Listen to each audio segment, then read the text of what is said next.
আল্লাহ তাআলা বলছেন কিয়ামত যদি কেউ দেখতে চায় তাহলে সে যেন সূরা আল কারিয়ার 11টা আয়াত পড়ে বিশ্লেষণ করে ব্যাখ্যা এগুলো যদি সে জানে বোঝে সে যেন কিয়ামত সম্পর্কে সে লাইভ দেখবে লাইভ বলেন আল্লাহু আকবার। প্রিয় ভাইরা আমার, আলোচনায় যাওয়ার আগে আমি বলছিলাম যে আমাদের আগে তাকওয়া অবলম্বন করা লাগবে। বলেন কি অবলম্বন করা লাগবে? তাকওয়া। এখন তাকওয়া যদি না থাকে, হাজারো ওয়াজ করলে, হাজারো কোরআনের আয়াত শুনলে বলেন তো কোনো হেদায়েত আসবে? আসবে না। আচ্ছা বলেন তো, এই যে কিছুদিন আগে রমজান গেল, মাহে রমাদান, এই মাহে রমাদানে আমাদের কি শিক্ষা দিয়ে গেল? মাহে রমাদান আমাদেরকে প্রথম নাম্বার শিক্ষা দিয়ে গেল তাকওয়া অবলম্বন করা লাগবে। কি করা লাগবে? তাকওয়া মানে ভয়। মাহে রমাদানে আমরা যদি চাইতাম যে দিনের বেলায় কষ্ট পরিশ্রম করি, বাড়িতে যখন আসব দরজা জানালা বন্ধ করে দিয়া ফ্রিজ থেকে ঠান্ডা পানি বের করে 1-2 গিলাস আমি মেরে দিব, বলেন তো আপনার ওয়াইফও জানতে পারতো কি পারতো না? পারতো না। কিন্তু পারতো না। চুরি করে খাইলে আমরা খাইতে পারতাম কি পারতাম না? খেয়েছেন কে? হাত উঁচু করেন তো। খাইছেন নাকি? কেউ খাই নাই। কারণ আমাদের ভিতরে তাকওয়া ছিল। কারণ আমরা জানি রোজা রাখছি কার জন্য? আল্লাহর জন্য। আমরা জানি যে আমরা যদি কিছু খাই আমাদের রোজাটা কি হয়ে যাবে? ভেঙে যাবে। তাহলে রোজা দেখেন আমাদেরকে তাকওয়া শিক্ষা দেয়। ঠিক ওইরকম ভাবে রমজান চলে গেছে, এখন যদি আমরা নামাজ ছেড়ে দেই, নামাজ ফরজ না ওয়াজিব? নামাজ হচ্ছে ফরজ। এখন নামাজ যদি ছেড়ে দেই আল্লাহ দেখে কি দেখে না? জোরে বলেন দেখে কি দেখে না? আমরা যদি কারোর উপরে জুলুম করি আল্লাহ দেখে কি দেখে না? আমরা যদি কারোর জমি ফাঁকি দেই আল্লাহ দেখে কি দেখে না? আমরা যদি যুবকরা যারা আছি, মনে করো যে তুমি তোমার পিতামাতার অবাধ্য হয়ে চুরি করে তুমি মদ, গাঁজা, ইয়াবা, ফেন্সি যত ধরনের নেশা দ্রব্য আছে তুমি খাও, কেউ না দেখে, দেখে কে? আল্লাহ। তাহলে এই তাকওয়া যদি রমজানের মতো তাকওয়া যদি থাকে, বলেন তো ওই ব্যক্তি গুনাহ করতে পারবে? সুদ খেতে পারবে? অনেক মানুষ আছে দেখবেন সুদ খায়, আছে না নাই? সুদ খাওয়ার সবচেয়ে ছোট গুনাহ হচ্ছে মায়ের সঙ্গে কি করা? জিনা করা। নাউজুবিল্লাহি মিন যালিক। নিজের মায়ের সঙ্গে জিনা করার কথা যদি কেউ বলে, বলেন তো আপনি তার মাথা এক জায়গায় রাখবেন? রাখবেন না। কিন্তু আসলে আপনি কিন্তু সেই কাজই করছেন। সুদ যারা খায় আজকের থেকে নিয়ত করব সব সুদ বাদ। বলেন না ইনশাআল্লাহ? সুদ, ঘুষ, জেনা, ব্যভিচার সব বাদ। কারণ আমাদের মাঝ থেকে রমজান চলে গিয়েছে, রমজান আমাদেরকে শিক্ষা দিয়ে গিয়েছে। আর যদি এই ব্যক্তিগুলো রমজানের শিক্ষা না নেয় তাহলে বুঝতে হবে ওই ব্যক্তিগুলো মুনাফিক। বলেন কি? মুনাফিক। কারণ মুনাফিকরা তার সামনে যা পায় তখন সেই কাজ করতে শুরু করে দেয়। মুনাফিকরা দেখবেন এক ওয়াক্ত নামাজ পড়ে, আর এক ওয়াক্ত পড়ে না। এক জায়গায় ভালো কথা বলে, আর এক জায়গায় যে খারাপ কথা বলে, আছে না নাই? কথায় কথায় মিথ্যা বলে, আছে না নাই? ওয়াদা করে, ওয়াদা ভঙ্গ করে, আছে না নাই? দেখেন আশারায়ে মুবাশশিরা 10 জন সাহাবীর কথা আমার নবী বলে গিয়েছেন, এই 10 জন সাহাবী জান্নাতি। তার মধ্যে হচ্ছে ওমর একজন। ওমরের ব্যাপারে আমার নবী বলেছেন সাহাবীদের মধ্যে নাম্বার 3 এ অবস্থান হচ্ছে আমার ওমরের। আমার ওমরকে জান্নাতি বলে ঘোষণা দেওয়া হয়েছে দুনিয়া থেকে। এই ওমর হচ্ছে জান্নাতি। এই ওমরের শাসন আমলে ওমর তার শাসন আমলে একজন সাহাবীকে দেখে বলছে হুযায়ফা বিনতে ইয়ামান। এই সাহাবীটা এমন সাহাবী ছিল আমার নবীর সবচেয়ে কাছের লোক ছিল। গোপন কথাগুলো আমার নবী যে সাহাবীর সঙ্গে বলতেন সেই সাহাবীর নাম হচ্ছে হুযায়ফা। আমার নবী দুনিয়া থেকে বিদায় হয়ে গিয়েছেন। এই সাহাবী হুযায়ফা তখনও পর্যন্ত দুনিয়ার জমিনে আছে। ওমরের খেলাফতের আমলে ওমর একদিন বলছে হুযায়ফা রে, তোমার কাছে একটা জিনিস জানতে চাই। হুযায়ফা তখন বলতেছে ওমরে ফারুক, ও বাচ্চা তুমি কি জানতে চাও? ওমর তখন বলেছিল হুযায়ফা রে, আমার নবী মুহাম্মদুর রাসূলুল্লাহ সাল্লাল্লাহু আলাইহি ওয়াসাল্লাম বেঁচে থাকাকালীন এই মদিনায় যতগুলো মুনাফিক আছে সকল মুনাফিকের লিস্ট তোমার কাছে দিয়ে গিয়েছিল, এটা আমরা জানি। তোমাকে বলে গিয়েছিল এই ব্যক্তিগুলো হচ্ছে মুনাফিক, এই ব্যক্তিগুলো হচ্ছে মুনাফিক, এদের স্থান হবে জাহান্নাম। ওগো হুযায়ফা, তোমার কাছে জানতে চাই ওই মুনাফিকের লিস্টের মধ্যে আমি ওমর আমার নাম আছে না নাই? হুযায়ফা চোখের পানি ছেড়ে দিয়ে বলছে, ওমর রে, তুমি তো এমন একজন ব্যক্তি যেই ব্যক্তির জান্নাতের সার্টিফিকেট আরশের মালিক দুনিয়ার জমিন থেকেই দিয়ে দিয়েছে। বলেন আল্লাহু আকবার। ওমর চোখের পানি ছেড়ে দিয়ে বলছে, হুযায়ফা রে, আমার ভয় হয় মৃত্যুর আগ পর্যন্ত আমি ঈমানটাকে পরিপূর্ণভাবে ধরে রাখতে পারবো কি পারবো না। শুধু তাই নয়, আমার ভয় হয় কোনো কারণে যদি আমার নামটা মুনাফিকের তালিকায় যদি উঠে যায়, তাহলে আমি ওমর আমার সমস্ত আমল বরবাদ হয়ে যাবে, আমি আল্লাহ রাব্বুল আলামিনের জাহান্নামের অধিবাসী হয়ে যাব। হুযায়ফা তখন বলতেছে, ওমর রে, কোশ্চিন কালেও নয় তোমার নাম মুনাফিকের তালিকায় নাই, আল্লাহ রাব্বুল আলামিন তোমাকে জান্নাতি বলে ঘোষণা দিয়েছে। ওমর এই জায়গা থেকে বোঝাতে চাইল, মানুষ যখন তখন মুনাফিক হয়ে যেতে পারে, মানুষের ছলে বলে কৌশলে বিভিন্ন ভাবে মুনাফিক হয়ে যেতে পারে। এই জন্য সব সময় সে যেন চিন্তা করে, ভাবনা করে যে আজ এই কাজের মধ্যে কোনো প্রকার মুনাফিকের লক্ষণ আজকের কোন জায়গায় হলো কি হলো না।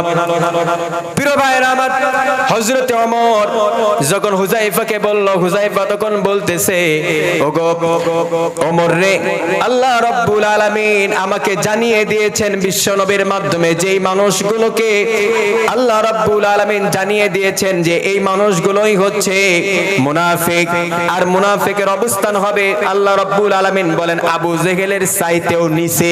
কারণ আবু জেহেল মুনাফিক ছিল না। আবু জেহেল কি ছিল না? মুনাফিক ছিল না। ও জানতো কিন্তু মানতো না, শুধুমাত্র তার ক্ষমতাকে টিকায় রাখার জন্য। কিন্তু আব্দুল্লাহ ইবনে উবাই মুনাফিকের ভূমিকা পালন করে সকল সংবাদ নিয়ে আসতো কার কাছে? আবু জেহেলের কাছে। আবু জেহেল সেই অনুযায়ী অ্যাকশন নিত। তাহলে দেখেন, মুনাফিকের অবস্থান আবু জেহেলেরও নিচে থাকবে। সুতরাং আমরা মুনাফিক হতে চাই না। আল্লাহ তাআলা আমাদের সকলকে মুনাফিক থেকে যেন খালেস করেন, মুনাফিক থেকে যেন আমাদেরকে দূরে রাখেন। বলেন আমিন। প্রিয় ভাইরা আমার, আমি আপনাদের সামনে মহাগ্রন্থ আল কোরআনুল কারীমের একটা সূরা থেকে কয়েকটা আয়াত তেলাওয়াত করেছি। সূরাটির নাম হচ্ছে সূরাতুল কারিয়া। বলেন কি সূরা? সূরাতুল কারিয়া।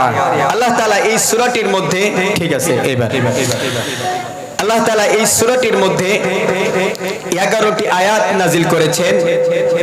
আল্লাহ তাআলা বলছেন এই সূরাটা নাজিল হয়েছে মক্কায়। বলেন কোথায়? মক্কায়। কারণ আল্লাহ তাআলা তার নবীর উপরে দুইটা স্টেপে কোরআন নাজিল করেছেন, একটা মক্কায় স্টেপে আর একটা হচ্ছে মদিনার জিন্দেগিতে। দুইটা জিন্দেগিতে আল্লাহ রাব্বুল আলামিন তার নবীর উপরে কোরআন নাজিল করেছেন। এখন আসেন, আল্লাহ তাআলা বলছেন আল কারিআতু মাল কারিআ। আল কারিআ আল্লাহ সুবহানাহু ওয়া তাআলা বিশ্ব নবীর মাধ্যমে যখন বলছে, তখনকার মানুষ তারা আরবি গ্রামার বুঝতো। যখন আমার নবী বলছে আল কারিআ, সমস্ত মানুষেরা বলল কি আল কারিআ, আবার বলল মাল কারিআ, কি মাল কারিআ। আবার আমার নবী বললেন ওয়ামা আদরাকা মাল কারিআ।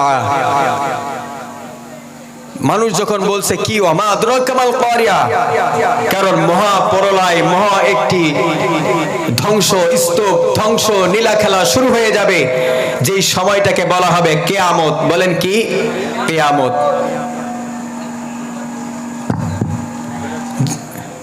আগেটা ঠিক ছিল, এখন আবার হয়ে গেছে। সেই সময়টাকে বলা হয় কিয়ামা। বলেন কি? কিয়ামা। এই কিয়ামত যখন শুরু হবে, পৃথিবীর সকল সব কিছু লন্ড ভন্ড হয়ে যাবে। আর এই কিয়ামা ঘটার জন্য আল্লাহ তাআলা একজন ফেরেশতাকে নিযুক্ত করেছেন, নাম হচ্ছে হযরত ইসরাফিল আলাইহিস সালাম। বলেন আল্লাহু আকবার। মজার বিষয় হচ্ছে আল্লাহ তাআলা যতগুলান ফেরেশতা নাজিল করেছেন, ফেরেশতাকে আল্লাহ তাআলা বানিয়েছেন, সব ফেরেশতার মধ্যে চারজন ফেরেশতা হচ্ছে সবচেয়ে দামি। তার মধ্যে হযরত ইসরাফিল আলাইহিস সালাতু ওয়াস সালাম আছে। হযরত ইসরাফিল আলাইহিস সালামকে আল্লাহ তাআলা বানিয়েছেন মাত্র 3টা ফু দেওয়ার জন্য। বলেন কয়টা? 3টা ফু দেওয়ার জন্য আল্লাহ তাআলা তার এই ফেরেশতাকে বানিয়েছেন। যখন নাম্বার 1 ফু যখন দিবেন, আল্লাহ তাআলা বলছেন সমস্ত পৃথিবীর সকল সবকিছু কেমন জানি কাঁপতে শুরু করে দিবে, ঝাঁকুনি দিতে থাকবে। কারণ আমরা দেখি যখন দেখবেন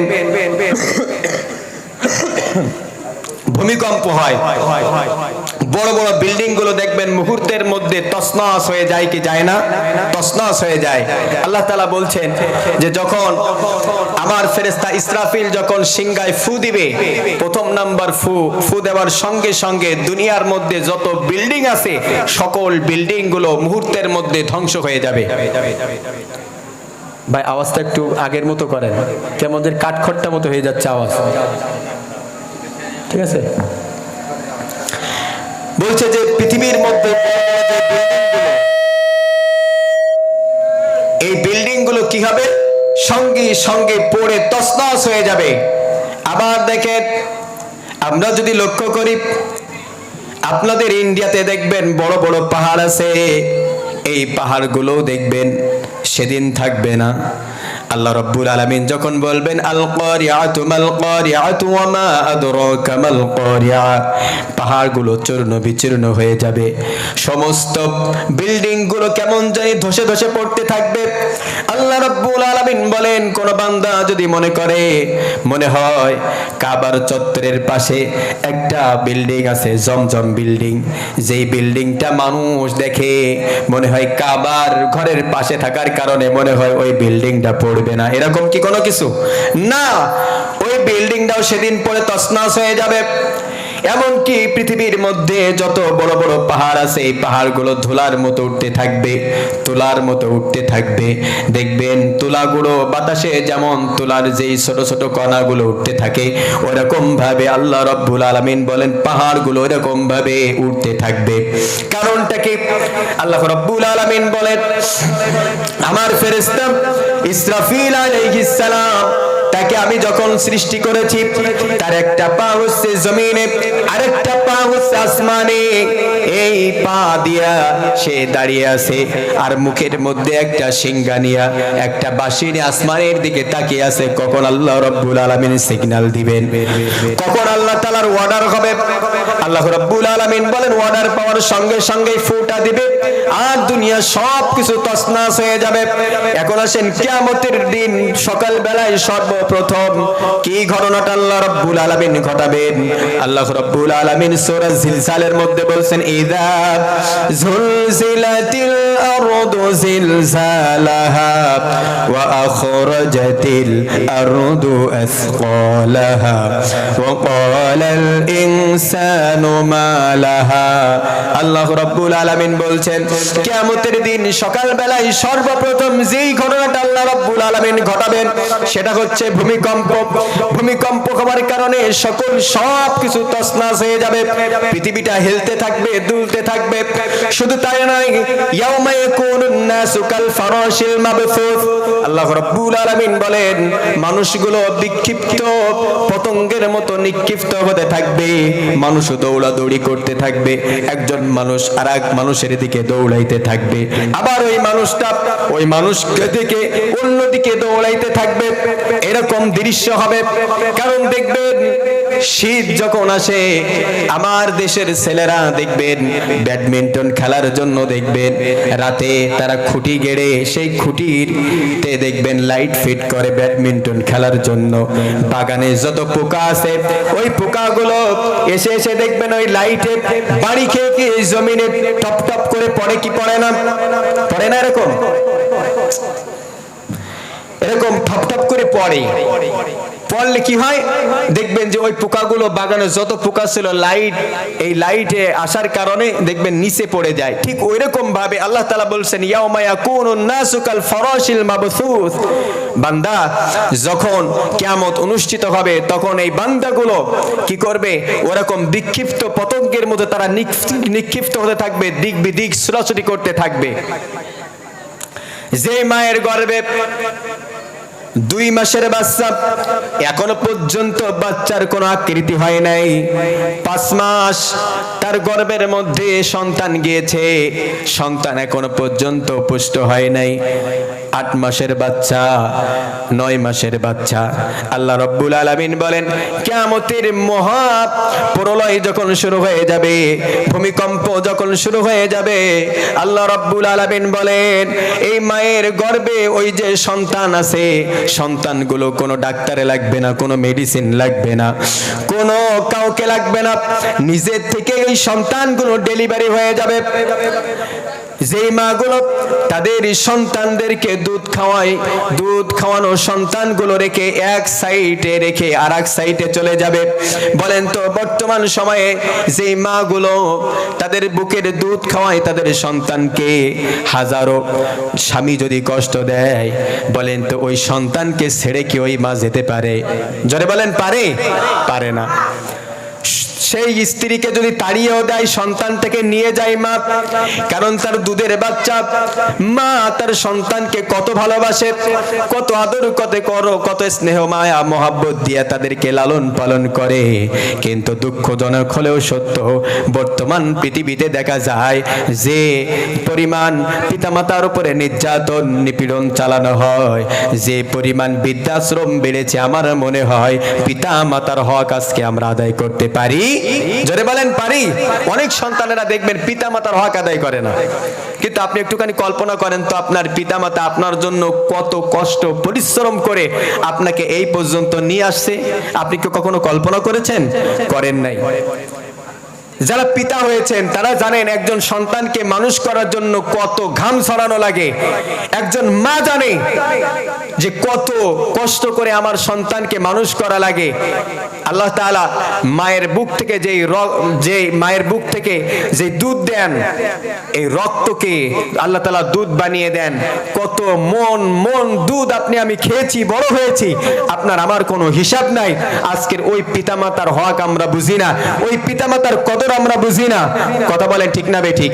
আজকে দেখেন অনেক সন্তানেরা থাকে হচ্ছে 2 তলার পরে 3 তলার উপরে, আর তার মা থাকে একেবারেই নিচে। আছে না এরকম?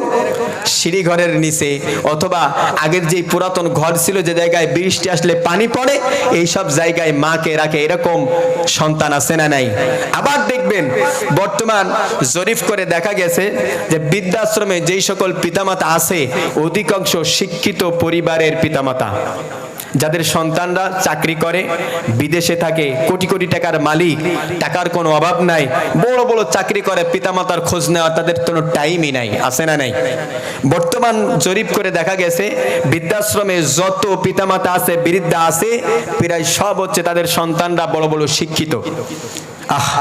এই পিতামাতা কত কষ্ট করে, কত পরিশ্রম করে তাদের সন্তানদেরকে লালন পালন করে তাদেরকে একটা লাইনে উঠাই দেওয়ার জন্য তারা কিন্তু পরিশ্রম করে পড়াশোনা করাইছে। কথা বলেন ঠিক না বে ঠিক? আজকের সেই পিতামাতাকে রাখা হচ্ছে বৃদ্ধাশ্রমে। বলেন তো এই একদিন আসবে, আবার সামনে তোমার জন্য একদিন অপেক্ষা করছে, তোমার সন্তানও তোমাকে কোথায় রাখবে? বৃদ্ধাশ্রমে। আজকের অনেক মায়েরা দেখবেন বৃদ্ধাশ্রমে যারা দায়িত্ব পালন করে, তারা দেখবেন অনেক ভিডিও ছাড়ে, তারা দেখায় যে আজকের আমাদের এত খাদ্যের দরকার, তা না হলে এই মানুষগুলো খেতে পারবে না। বৃদ্ধাশ্রমে যেই সকল বৃদ্ধাগুলো আছে তাদের যখন সাক্ষাৎকার নেওয়া হয়, অধিকাংশ বলে আমার ছেলে একটা থেকে কানাডায়, একটা থাকে আমেরিকায়, এরকম বলে কি বলে না? আচ্ছা, যার ছেলে আমেরিকায় কানাডায় থাকে তাকে কি বৃদ্ধাশ্রমে থাকা লাগে? চাইলে সে পারে না তার পিতামাতাকে সেই জায়গায় নিয়ে যেতে? চাইলে সে পারে না তার পিতামাতাকে ভালোভাবে রাখতে? এই সকল কুলাঙ্গার সন্তানদের সন্তানের উপরে আল্লাহর লানত। কথা বলেন ঠিক না বেঠিক? আবার অনেক সন্তানরা আছে দেখবেন বিদেশে থাকে না, বাড়িতেই থাকে, পিতামাতার সাথেই থাকে, বউকে খুশি করার জন্য ঈদের সময় দেখবেন জামা কাপড়, থ্রি পিস, কত কিছু, কিন্তু বৃদ্ধা মায়ের জন্য একটা শাড়িও জোটে না। এরকম আল্লাহর ওলি আছে না নাই? বৃদ্ধা পিতার জন্য একটা লুঙ্গি, একটা গেঞ্জি, একটা পাঞ্জাবিও জোটে না, এইরকম আল্লাহর ওলি আছে। আবার অনেকেই দেখবেন পিতামাতার সাথে কথা বলে না, আছে না এরকম? আহা, আমি যত দূরে যাই না কেন আমার মা বারবার সংবাদ নেয়, আব্বু কি করছো, কোথায় আছো, খাইছো, কোনো সমস্যা হয়নি তো? এই মা যখন পুড়িয়ে যাবে কেউ কি এরকম সংবাদ নেবে? আপনার বউ আপনার তো সংবাদ নেবে না। আপনি যেই বউকে এত পরিমাণ ভালোবাসেন, ওই বউ একদিন দেখবেন যখন মারা যাবেন, ওই বউ আগের থেকে বলবে আমি পাশে যাব না, আমার ভয় করে। কিন্তু কোন সন্তান মারা যাওয়ার পরে মা যদি বেঁচে থাকে, মা দেখবেন সন্তানটাকে বুকে জড়ায় নেই, এই বোঝাতে সহ্য করতে পারে না। পারে কি কখনো? পারে না। এটা উপলব্ধি করবেন। খবরদার খবরদার, আল্লাহর নবী বিশ্বনবী বলেছেন হুমা জান্নাতুকা হুমা নারুকা, তোমার পিতামাতাই হচ্ছে তোমার জন্য জান্নাত, আর তোমার পিতামাতাই হচ্ছে তোমার জন্য জাহান্নামের কারণ। এই জন্য আসুন আমরা পিতামাতার খেদমত করতে চাই কি চাই না? এইবার আসেন, যেই মা দুধের বাচ্চা ছেড়ে দিয়ে সেদিন পালায়া যাবে, সেই দিনটা কত বড় কঠিন হবে আপনি কল্পনা করেছেন কখনো? করেন নাই। এবার দেখেন আল্লাহ রাব্বুল আলামিন বলছেন যে কিয়ামত যখন অনুষ্ঠিত হবে, কিয়ামতের মহাপ্লাবন যখন শুরু হয়ে যাবে, কোলের বাচ্চাদেরকে ফেলে ফেলে মাগুলো দৌড়াইতে থাকবে, পিতাগুলো দৌড়াইতে থাকবে। সন্তান বলবে মা তুমি কোথায় যাও? মা বলবে পৃথিবীতে আমার কোনো সন্তান ছিল না। বাবা বলবে আমার কোনো সন্তান ছিল না। এরকম ভাবে ভাবে দৌড়াইতে থাকবে। আল্লাহ রাব্বুল আলামিন বলেন দৌড়া দৌড়ি শুরু হয়ে যাবে। আর আমি আল্লাহ রাব্বুল আলামিন তখন আবার দ্বিতীয় নাম্বার ফুৎকার দেওয়ার জন্য আমি অর্ডার করব আমার ইসরাফিলকে। ইসরাফিল আলাইহিস সালাম দ্বিতীয় নাম্বার ফুৎকার যখন দিবেন, ফুৎকার দেওয়ার সঙ্গে সঙ্গে পৃথিবীর যত মানুষ আছে, যত পাখি আছে, যত জীব আছে, সকল সবাই মৃত্যুবরণ করবে। কারণ সকল জীবকে একদিন মৃত্যুবরণ করা লাগবে। বলেছেন কে? একদিন মাটির ভিতরে হবে ঘর রে, মন আমার কেন বাঁধো দালান ঘর। প্রাণ পাখি উড়ে যাবে পিঞ্জর ছেড়ে, ধরা ধামে সবই রবে, তুমি যাবে চলে। কথা বলেন ঠিক না বেঠিক? একদিন আপনাকে আমাকে ছেড়ে চলে যাওয়াই লাগবে। একটুখানি দিলটা নরম করে দেখেন না, চোখটা বুঝে। কেউ আপনার আমার আপন নাই, আপন একজন, তিনি কে? জোরে বলেন তিনি কে? আল্লাহ ছাড়া কেউ আপনার আপন নাই। দুনিয়ায় যদি মনে করেন আপনার সন্তান আপনার আপন, আপনার স্ত্রী আপনার আপন, আপনার পিতামাতা আপনার আপন, ওয়াল্লাহি আল্লাহর জাতের কসম করে বলি একজনও আপনার আপন নয়। আপন হচ্ছে একজন, তিনি হচ্ছেন আপনার আমার আল্লাহ। আপন হচ্ছে একজন, তিনি হচ্ছেন মুহাম্মদ বলেন সাল্লাল্লাহু আলাইহি ওয়াসাল্লাম। প্রিয় ভাইরা আমার, দ্বিতীয় নাম্বার ফুৎকার দেওয়ার কারণে সমস্ত মানুষগুলো মৃত্যুবরণ করবে। আর মৃত্যুবরণ করানোর জন্য আল্লাহ তাআলা একজন ফেরেশতাকে রেখে দিয়েছেন। বলেন তো সেই ফেরেশতার নাম কি? জোরে বলেন। ইসরাফিল না, আজরাইল বলি না আমরা। আসলে আজরাইল নামটা কোথাও নাই, নাম হচ্ছে মালাকুল মউত। বলেন কি? মালাকুল মউত। কোরআনে নাম হচ্ছে মালাকুল মউত। আজরাইল আমরা বলবো না, বললে গুনাহ নাই, কিন্তু আবার বললেন না তো হুজুর নিষেধ করে গেছে। কিন্তু প্রকৃত নাম কি? মালাকুল মউত। এই মালাকুল মউত আজরাইল যদি কোনো ব্যক্তি বলে হুজুর আমার ছেলে সন্তান হয়েছে, নাম কি রাখবো? দেখবেন ইসরাফিল রাখতে চায়, মিকাইল রাখতে চায়। আজ পর্যন্ত কে কোনো ব্যক্তি তার সন্তানের নাম আজরাইল রাখছে? কারণ আজরাইল নাম শুনলে ভয় পায় কি পায় না? আল্লাহ রাব্বুল আলামিন বলছেন আমার মালাকুল মউতকে সৃষ্টি করা হলো জানকে কবজ করার জন্য। দ্বিতীয় নাম্বার ফুৎকার দেওয়ার সঙ্গে সঙ্গে আমার মালাকুল মউত সমস্ত পাখি, সমস্ত গাছ, সমস্ত তরুলতার জানগুলো কবজ করবে, সমস্ত মানুষের জানগুলো কবজ করবে। আল্লাহ তাআলার কাছে আবার জানতে চাইবে মালাকুল মাউত, ওগো আল্লাহ আর কি কেউ আছে? আল্লাহ তাআলা বলবেন মালাকুল মাউত রে, হ্যাঁ এখনো আছে, আমার ফেরেশতাদের জানগুলো কবজ করো। ফেরেশতাদের জান কবজ করা হবে। আবার মালাকুল মাউত আল্লাহর কাছে জানতে চাইবে, ওগো আল্লাহ আর কি কেউ আছে নাকি? আল্লাহ বলবে হ্যাঁ, তুমি একটুখানি তাকিয়ে দেখো এখনো পর্যন্ত বাকি আছে। মালাকুল মাউত তখন বলবে, গো আল্লাহ আমি তো দেখতে পাচ্ছি আমার তিনজন কলিগ ছাড়া আর কেউ বেঁচে নাই। তিনজন কলিগ হচ্ছে, তারাই একজন হচ্ছে মিকাইল আলাইহিস সালাম, একজন হচ্ছে ইসরাফিল আলাইহিস সালাম, আর আরেকজন হচ্ছে জিবরাইল আলাইহিস সালাম। এই তিনজন আমার কলিগ, এই তিনজন ছাড়া আর কেউ বেঁচে নাই। আল্লাহ রাব্বুল আলামিন বলবেন এই তিনজনের জানও তুমি কবজ করো। মালাকুল মাউত সর্বপ্রথম তিনজনের মধ্যে যার জানটা কবজ করবেন তিনি হচ্ছেন হযরতে মিকাইল আলাইহিস সালাম। এই মিকাইল আলাইহিস সালামকে আল্লাহ রাব্বুল আলামিন একটা দায়িত্ব দিয়েছেন। সেই দায়িত্বটা হচ্ছে এই, আমার বান্দারা দুনিয়ার জমিনে তারা চলবে ফিরবে, তারা কি খাবে, কিভাবে খাদ্য উপার্জন করবে, খাদ্য তারা তৈরি করবে, এ সকল তৈরি করার জন্য আকাশ থেকে বৃষ্টি জমিনে নাজিল করার জন্য যে ফেরেশতার দায়িত্ব দেওয়া হয়েছে তার নাম হচ্ছে মিকাইল। আল্লাহু আকবার। বান্দার রিজিকের জন্য যা যা দরকার সব মিকাইল আলাইহিস সালামের দায়িত্ব। আল্লাহ রাব্বুল আলামিন বলেন, ও বান্দা তোমরা যেই রিজিক খাও, যেই রিজিক তোমরা ভক্ষণ করো, এই রিজিকটা তোমাদেরকে দেওয়া হলো, যেই রিজিক খেয়ে তোমরা শুকরিয়া আদায় করবে। একজনের চিল্লায় বলেন তো তিনি কে? আর আমরা শুকরিয়া আদায় করি আমাদের এমন এমন নেতার, যেই নেতার চরিত্র কোরআনের সঙ্গে মেলে না, আছে না নাই? যেই নেতার পিছনে আমরা স্লোগান দেই, সেই নেতা কোরআন বিদ্বেষী, সেই নেতা ইসলাম বিদ্বেষী। যেই নেতার মধ্যে আল্লাহ রাসূলের কোনো আদর্শ নাই, যেই নেতার মধ্যে কোনো সুন্নাহ নাই, যেই নেতার মধ্যে কোরআন নাই, এমন নেতার পিছনে মুসলমান দৌড়াইলে হবে। কারণ আল্লাহ রিজিক দিয়েছেন আল্লাহর ইবাদত করার জন্য। আপনি যেই দৈনন্দিন যেই খাবারগুলো খান, এই খাবারের ব্যবস্থা আপনার আমার রব করেছে তার ইবাদতের জন্য, আনুগত্য করার জন্য। আপনার আমার জন্য আল্লাহ তাআলা আসমান এবং জমিনের মধ্যে অসংখ্য নিয়ামত দান করেছেন। কারণ প্রত্যেকটা নিয়ামত তার বান্দার জন্য আল্লাহ তাআলা একেবারে উন্মুক্ত করে দিয়েছেন।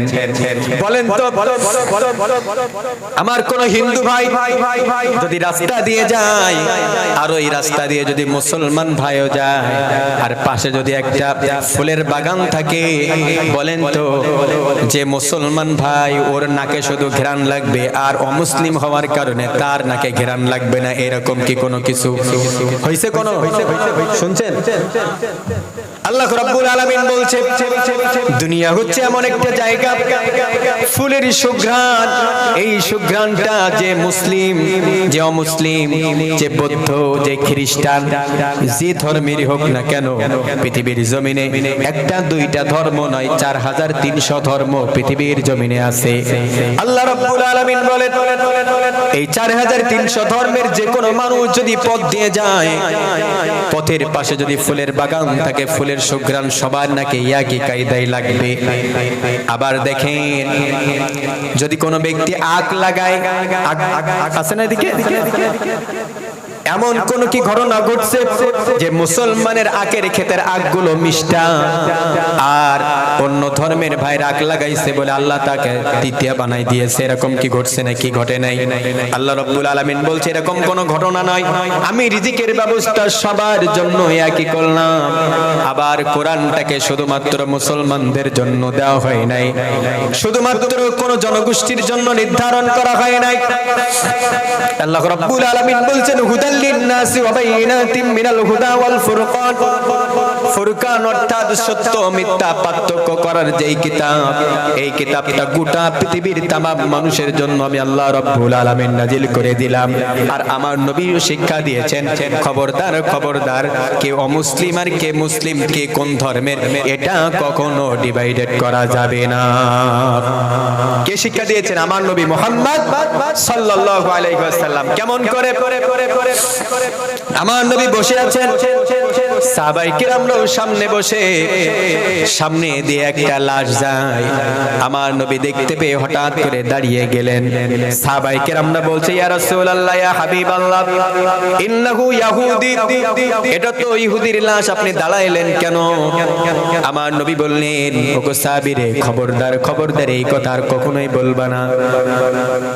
কে হিন্দু, কে বৌদ্ধ, কে খ্রিস্টান, এটা পৃথক করার জন্য নবীর আগমন হয় নাই। নবী একটার জন্য আগমন হয়েছে, সব মানুষকে কেমন করে জান্নাতে নিয়ে যাওয়া যায়। প্রিয় ভাইরা আমার, আল্লাহ নবী বোঝাতে চাইলেন সে কি একজন মানুষ নয়? সে তো একজন মানুষ। আমি চাই একজন মানুষ, সে যে ধর্মেরই হোক না কেন, আমার কাছে সে সবচেয়ে সম্মানের পাত্র।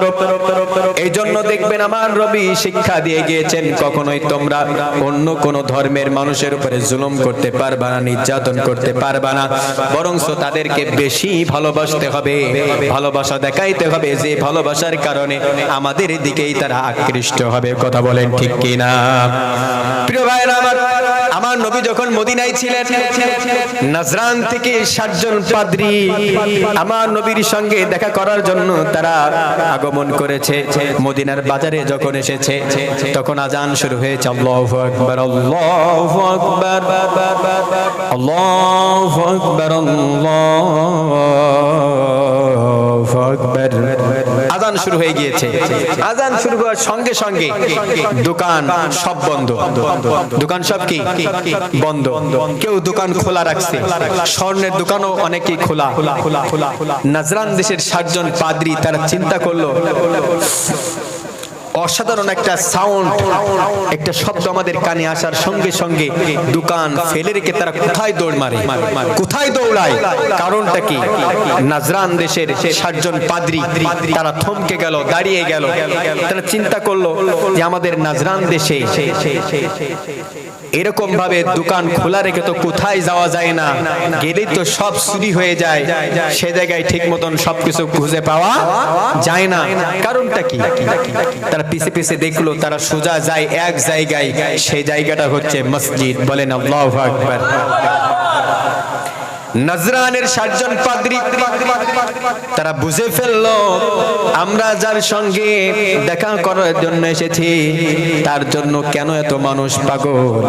তার কথা শোনার কারণে আজকের এই মদিনায় কোনো চোর বলতে কিছুই নাই, যে যার মতো স্বর্ণের দোকানগুলো ফেলায়া দৌড় মারে এক জায়গায়, সেটা হচ্ছে মসজিদ। প্রিয় ভাইরা আমার, 60 জন পাদ্রী বলছে মুহাম্মাদের কাছে আর যাওয়া লাগবে না, আমরা বুঝে ফেলেছি মুহাম্মাদের কেরামতি কি। 60 জন পাদ্রী তারা সিদ্ধান্ত করলো, না এসেই যখন পড়েছি মুহাম্মাদের কাছে না, যে মুহাম্মাদের সঙ্গে কথা না বলে আমরা কোথাও যেতে চাই না। আল্লাহু আকবার বলে। আগের থেকেই সংবাদ দেওয়া হয়েছিল নাজরান থেকে 60 জন পাদ্রী আসবে মদিনায়, মসজিদে নববীতে। আমার নবী সাহাবীদেরকে বলছেন, সাহাবীরা 60 জন পাদ্রী তো তারা তো অলরেডি চলে আসার সময় হয়ে গিয়েছে, তাদেরকে বসতে দেওয়া যায় কোথায়? কোন কোন সাহাবী বলছে, ইয়া রাসূলুল্লাহ, ওই যে পাহাড় দেখা যায়, ওই পাহাড়ের পাশে যেই বসলে ভালো হয়। কেউ বলছে, না ইয়া রাসূলুল্লাহ, অমুক জায়গায় বসলে ভালো হয়। আমার নবী বললেন, না, খবরদার খবরদার, তারা নাজরান থেকে আসছে, যেহেতু তারা আমাদের ধর্মের মধ্যে না, কিন্তু আমাদের ধর্মে না হলেও তাদেরকে অসম্মান করা যাবে না, তারা আমাদের মেহমান। বলেন আল্লাহু আকবার। নাজরান দেশ থেকে 60 জন পাদ্রী কথা বলতে বলতে বিশ্ব নবীর সামনে হাজির। আমার নবীর সঙ্গে সঙ্গে বললেন, সাহাবীরা মসজিদে নববীর তালা খুলে দাও, দরজাগুলো খুলে দাও, তারা মসজিদেই বসবে, মসজিদে বসেই তাদেরকে আপ্যায়ন করা হবে। বলেন আল্লাহু আকবার। 60 জন পাদ্রী যখন দেখলো যে আমাদেরকে তাদের ইবাদত গায়ে সেই জায়গায় বসার ব্যবস্থা করা হলো, সেই জায়গায় তাদেরকে নিয়ে বিশ্ব নবী কথা বলতেছে, তাদের মনটা নরম হয়ে গেল। তারা বুঝতে পারলো এটা সাধারণ কোন মানুষ হতে পারে না, সাধারণ কোন ধর্ম হতে পারে না, এটা এমন একটা ধর্ম, এই ধর্মের রাহবার এমন একজন যার হৃদয়টা অনেক বড়, অনেক বড়। বলেন আল্লাহু আকবার। আমার নবীর সম্মান, আমার নবীর ইজ্জত, আমার নবীর স্ট্যাটাস যিনি বাড়িয়ে দিয়েছেন, বলেন তো তিনি কে? আল্লাহ রাব্বুল আলামিন বলেন, ওয়া রাফা'না লাকা যিকরাক। ওগো নবী, আপনার সম্মান আমি আল্লাহ রাব্বুল আলামিন বাড়িয়ে দিয়েছি। বলেন আল্লাহু আকবার। দেখেন না আমার নবীর সম্মান কেমন করে বাড়লো। আবু জেহেল সমস্ত মানুষদেরকে বলা শুরু করে দিল যে মক্কা মদিনায় একজন পাগলের আবির্ভাব হয়েছে। কার আবির্ভাব হয়েছে? পাগলের। এখন দেখেন আল্লাহ তাআলা তার নবীর স্ট্যাটাস, নবীর সম্মান ইজ্জত কেমন ভাবে বাড়াচ্ছে। আবু জেহেল তার সৈন্য বাহিনীদেরকে ডেকে বলছে, শোনো, হজের মৌসুম, এখন বিভিন্ন দেশ থেকে হাজিরা আসবে, একটা কাজ করো, এইটা একটা প্লাস পয়েন্ট, একটা উর্বর একটা সময়, যে সময়ে আমরা মুহাম্মাদের বদনাম ছড়াতে পারবো খুব সহজে। আবু জেহেল বলল, সব তাবুতে যে যে বলবা যে মক্কায় একটা পাগল আসছে, যেই পাগল এমন একটা পাগল, যেই পাগলের কথা শুনলে ব্যবসায় ভাটা পড়ে, যে পাগলের কথা শুনলে স্বামী স্ত্রীর মধ্যে দ্বন্দ্ব লাগে, যে পাগলের কথা শুনলে একজন আরেকজনের সঙ্গে জ্ঞানজাম বাঁধে। বলেন তো এইরকম কোন পাগলের কথা কি আপনারা কোনোদিন শুনছেন? শোনেন নাই।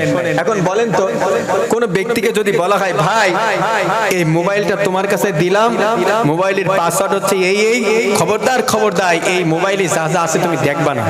বলেন তো ও যদিও না দেখতো, ওই যে বলছেন দেখবা না, তখন মনে মনে ভাববে এখন তো দেখছেন আসলে কি আছে এর মধ্যে একটু দেখা দরকার। কথা বলেন ঠিক না বেঠিক? এখন দেখেন আবু জেহেল বলছে যে তোমরা বলবা যে এই পাগলের আবির্ভাব, পাগলের এই এই ধরন, সবাই সেই কাজ করছে। এখন বিভিন্ন দেশ থেকে যারা হাজিরা আসছে, হাজিরা মনে মনে ভাবছে এরকম পাগলের কথা তো আগে কখনো শুনি নাই, এরকম পাগলের কথা আগে কখনো তো শুনি নাই, নিশ্চয় এই পাগলকে একবার দেখা দরকার। প্রিয় ভাইরা আমার, সমস্ত হাজিরা হজ শেষ করলো। হজ শেষ করার পরে তারা সবাই একটা সিদ্ধান্ত নিল এক জায়গায় হয়ে যে আমরা দেখতে চাই মক্কার সেই পাগলটা কেমন। মক্কায় সকল হজ শেষ করার পরে, হজের সকল যাত্রা শেষ হওয়ার পরে তারা নবীর বাড়ির সামনে গ্যাদারিং শুরু করে দিয়েছে। আবু জেহেলের কাছে সংবাদ চলে গেল। আবু জেহেল চিন্তায় পড়ে গেল, আমি তো প্রচার করেছিলাম তার কাছে যেন কেউ না যায়, কিন্তু কি আফসোসের বিষয়, মুহাম্মাদের বাড়ির সামনে গ্যাদারিং শুরু করে দিয়েছে। কারণটা কি? ওই জায়গায় কিছু কিছু মুনাফিক চলে গেল, সংবাদ নিয়ে আসলো আবু জেহেল। সে জায়গায় তারা গিয়েছে মুহাম্মদকে দেখতে। তুমি তো ভুল করেছো, তুমি তো মুহাম্মদকে তাদের কারো সিনাই দিয়েছো। আল্লাহু আকবার বলেন। কারণ তারা তো চিনতো না মুহাম্মদকে। কি চিনতো? মুহাম্মদকে দেখে, বিশ্ব নবীকে দেখে বলছে এত সুন্দর চেহারা, এত সুন্দর দেখতে, এই মানুষটা কখনো পাগল হতে পারে? চাঁদের চেয়ে সুন্দর তুমি নবী আমার কামলিওয়ালা, তো জাহানের বাদশা নবী প্যারা নবী সাল্লে আলা, তো জাহানের বাদশা নবী প্যারা নবী সাল্লে আলা। কথা বলেন ঠিক না বেঠিক? চাঁদের চেয়ে আমার নবী সুন্দর ছিল নাকি অসুন্দর ছিল? চাঁদের চেয়ে সুন্দর। কেমন সুন্দর ছিল? হযরত আয়েশা সিদ্দিকা রাদিয়াল্লাহু তাআলা আনহা তিনি বলতেন যে মহিলারা আল্লাহ তাআলা গোটা পৃথিবীর মানুষকে একটা সূর্য দিয়েছে আর আমি আয়েশা আমাকে আল্লাহ তাআলা ভালোবেসে দুইটা সূর্য দিয়েছে সুবহানাল্লাহ পড়ে। সমস্ত মহিলারা তো অবাক, আয়েশা বলে কি, আমাদেরকে একটা সূর্য দিল আর আয়েশাকে দুইটা সূর্য দিল, এ কথা কি মেনে নেওয়া যায়? আয়েশার কাছে জানতে চা হলো, আয়েশা তোমার সেই দ্বিতীয় নম্বর সূর্যটাকে একটু বলো না। আয়েশা তখন বলছে, বোন রে, সকালেই যেই পূর্ব দিগন্ত থেকে সূর্য ওঠে আবার সন্ধ্যায় পশ্চিম দিগন্তে সূর্যটা নেমে যায়, এই যে সূর্যের আলোটা গোটা পৃথিবীর মানুষ এই সূর্যের আলো তারা গ্রহণ করে, আমি আয়েশা আমিও গ্রহণ করি, কিন্তু আল্লাহ রাব্বুল আলামিন আমাকে পাল্টে একটা সূর্য দিয়েছেন, একটা আলো দিয়েছেন, এই আলোটা এশার নামাজের পরে আমার ঘরের মধ্যে জ্বলতে শুরু করে দেয়। বলেন আল্লাহু আকবার। আমার নবী যখন দেখতাম আমার নবী এশার সালাত আদায় করে আমার ঘরের দিকে অগ্রসর হচ্ছে, আমি দূর থেকে লক্ষ্য করে ঘরের লাইট অফ করে দিতাম, কারণ আমি জানি আমার নবী যখন ঘরে আসবে ঘরটা একেবারে আলোকিত হয়ে যাবে। আল্লাহু আকবার। এমন কি মহিলারা দেখবেন কাঁথা সেলাই করে, সুসের মধ্যে দেখবেন সুতা ঢোকায়। আয়েশা সিদ্দিকা রাদিয়াল্লাহু তাআলা আনহা তিনি বলতেন আমার নবী যখন এশার সালাতের পরে ঘরের মধ্যে যখন প্রবেশ করতেন ঘরে অন্য কোন আলো জ্বালানো থাকতো না, আমার নবীর আলোয় আলোকিত হয়ে আমি অনেক সময় সুসের মধ্যে আমি সুতা ঢোকাতাম। আল্লাহু আকবার। শুধু তাই নয়, আমার নবী বলেছেন আনা মালিহুন ওয়া আনা সাবিহুন, একটা হাদিসে বর্ণনা করেছেন, কারণ আয়েশা যখন বলেছিল যে আমার নবী হচ্ছে এত সুন্দর এত সুন্দর, তখন মহিলারা বলেছিল আয়েশা রে আমরা জানি ইউসুফ আলাইহিস সালাম সবচাইতে দুনিয়ায় সুন্দর ছিল, আমরা জানি না? ইউসুফ জুলেখার গল্প তো আমরা অনেকেই জানি, জানি না? আমরা জানি যে ইউসুফ আলাইহিস সালাম সবচাইতে সুন্দর ছিল। তো ওই সময়কার মহিলারা আয়েশার কাছে জানতে চাইল, আয়েশা বলো তো ইউসুফ আলাইহিস সালাম বেশি সুন্দর নাকি তোমার স্বামী বর্তমান সময়ে নবী মুহাম্মদ সাল্লাল্লাহু আলাইহি ওয়াসাল্লাম তিনি সুন্দর? এই কথাটা জিজ্ঞাসা করেছিলেন তার আগে আয়েশা তার স্বামীর কাছে, নবীর কাছে, মুহাম্মাদের কাছে। বলেন না আল্লাহু আকবার। আমার নবী মুস্কি হাসি দিয়ে বলছেন আলা মালিহুন, ওগো আয়েশা আমার ভাই ইউসুফ সেও সুন্দর ছিল, সে ছিল সাদা বর্ণের সুন্দর, কিন্তু আল্লাহ রাব্বুল আলামিন তার নবী মুহাম্মদকে যেই সুন্দর দিয়েছেন সেই সুন্দরটা হচ্ছে আনা মালিহ। মালিহুন মানে হচ্ছে লাবণ্যময় চেহারা। কিছু কিছু মানুষের দিকে তাকাইলে দেখবেন সে কালো হলেও দেখবেন তার মধ্যে একটা মায়াবী মায়াবী ভাব আছে না? এরকম কথা ভুল বললাম না? ঠিক না? দেখবেন অনেক মানুষের দিকে তাকাবেন লোকটা কালো, কুসকুসে কালো, কিন্তু তারপরেও তার দিকে তাকাইলে মনে হবে যেন কেমন জানি একটা অন্যরকম একটা চেহারা, যেন কেমন যেন জ্বলা জ্বলা ভাব। আবার দেখবেন অনেকেই পরিষ্কার, কিন্তু চেহারার দিকে তাকাইলে মনে হয় রাগান্বিত ভাব আছে না নাই? তো আল্লাহ তাআলা বলছেন আমার নবীর চেহারা ছিল লাবণ্যময় চেহারা, আমার নবীর দিকে যে একবার তাকাইতো আমার নবীর প্রেমে পড়ে যেত। আল্লাহু আকবার বলেন।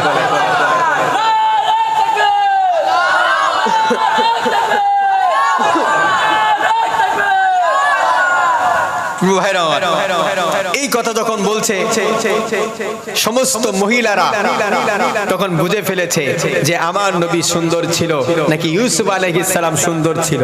তাহলে দেখেন আমার নবী সবচেয়ে সুন্দর নবী, আমার নবীর চরিত্র সবচেয়ে সুন্দর চরিত্র, আমার নবীর শাফাআত ছাড়া কেউ কখনো জান্নাতে যেতে পারবে না। এইবার আসেন আল্লাহ রাব্বুল আলামিন বললেন মালাকুল মাউত তোমার তিনজন কলিগ, তার মধ্যে ইসরাফিলের জানটা কবজ করো। ইসরাফিলের জানটা যখন কবজ করা হবে ইসরাফিল আলাইহিস সালাম দুনিয়া থেকে চলে যাবে, ইসরাফিল আলাইহিস সালাম থাকবে না। এইবার আসেন দ্বিতীয় নাম্বার যার জানটা কবজ করা হবে তিনি হচ্ছেন হযরতে ইসরাফিল। প্রথম যার জানটা কবজ করা হলো মিকাইল, দ্বিতীয় নাম্বার যার জানটা কবজ করা হবে তিনি হচ্ছেন হযরতে মিকাইল আলাইহিস সালাম। তার জানটা কবজ করা হবে, কিন্তু এই জায়গায় আল্লাহ রাব্বুল আলামিন বলছেন তাকে তিনটা ফু দেওয়ার জন্য বানানো হয়েছে। দিয়েছে কয়টা? দুইটা। বলেন কয়টা? দুইটা। দুই নাম্বার ফুৎকারও দেওয়া হবে, আর দ্বিতীয় নম্বরে আবার মিকাইল আলাইহিস সালামের জানটা মালাকুল মউত কবজ করে তাকে দুনিয়া থেকে বিদায় করে দিবে। এইবার আসেন তিন নম্বরে যার জানটা কবজ করা হবে তিনি হচ্ছেন আল্লাহর একজন মনোনীত ফেরেশতা, যে ফেরেশতার আল্লাহ রাব্বুল আলামিন সবচেয়ে সম্মান ইজ্জত দিয়েছিলেন, তিনি হচ্ছেন হযরতে জিবরাইল। জিবরাইল আলাইহিস সালামের মানটা মর্যাদাটা কেন বাড়লো? আল্লাহ রাব্বুল আলামিন বলছেন পৃথিবীর জমিনে আল্লাহ রাব্বুল আলামিন 365টা দিন দিয়েছেন। এই 365 দিনের মধ্যে সবচেয়ে দামি দিন কোনটা বলতে পারবেন কেউ? আরাফার দিন। কোন দিন? আরাফার দিন। আবার এই 365 দিনের মধ্যে 365 রাতের মধ্যে সবচাইতে যে রাতটা আল্লাহর কাছে গ্রহণযোগ্য, হাজার রাতের চাইতে উত্তম, হাজার রাতের চাইতে আল্লাহর কাছে সবচাইতে দামি, সেই রাতটা হচ্ছে লাইলাতুল কদর।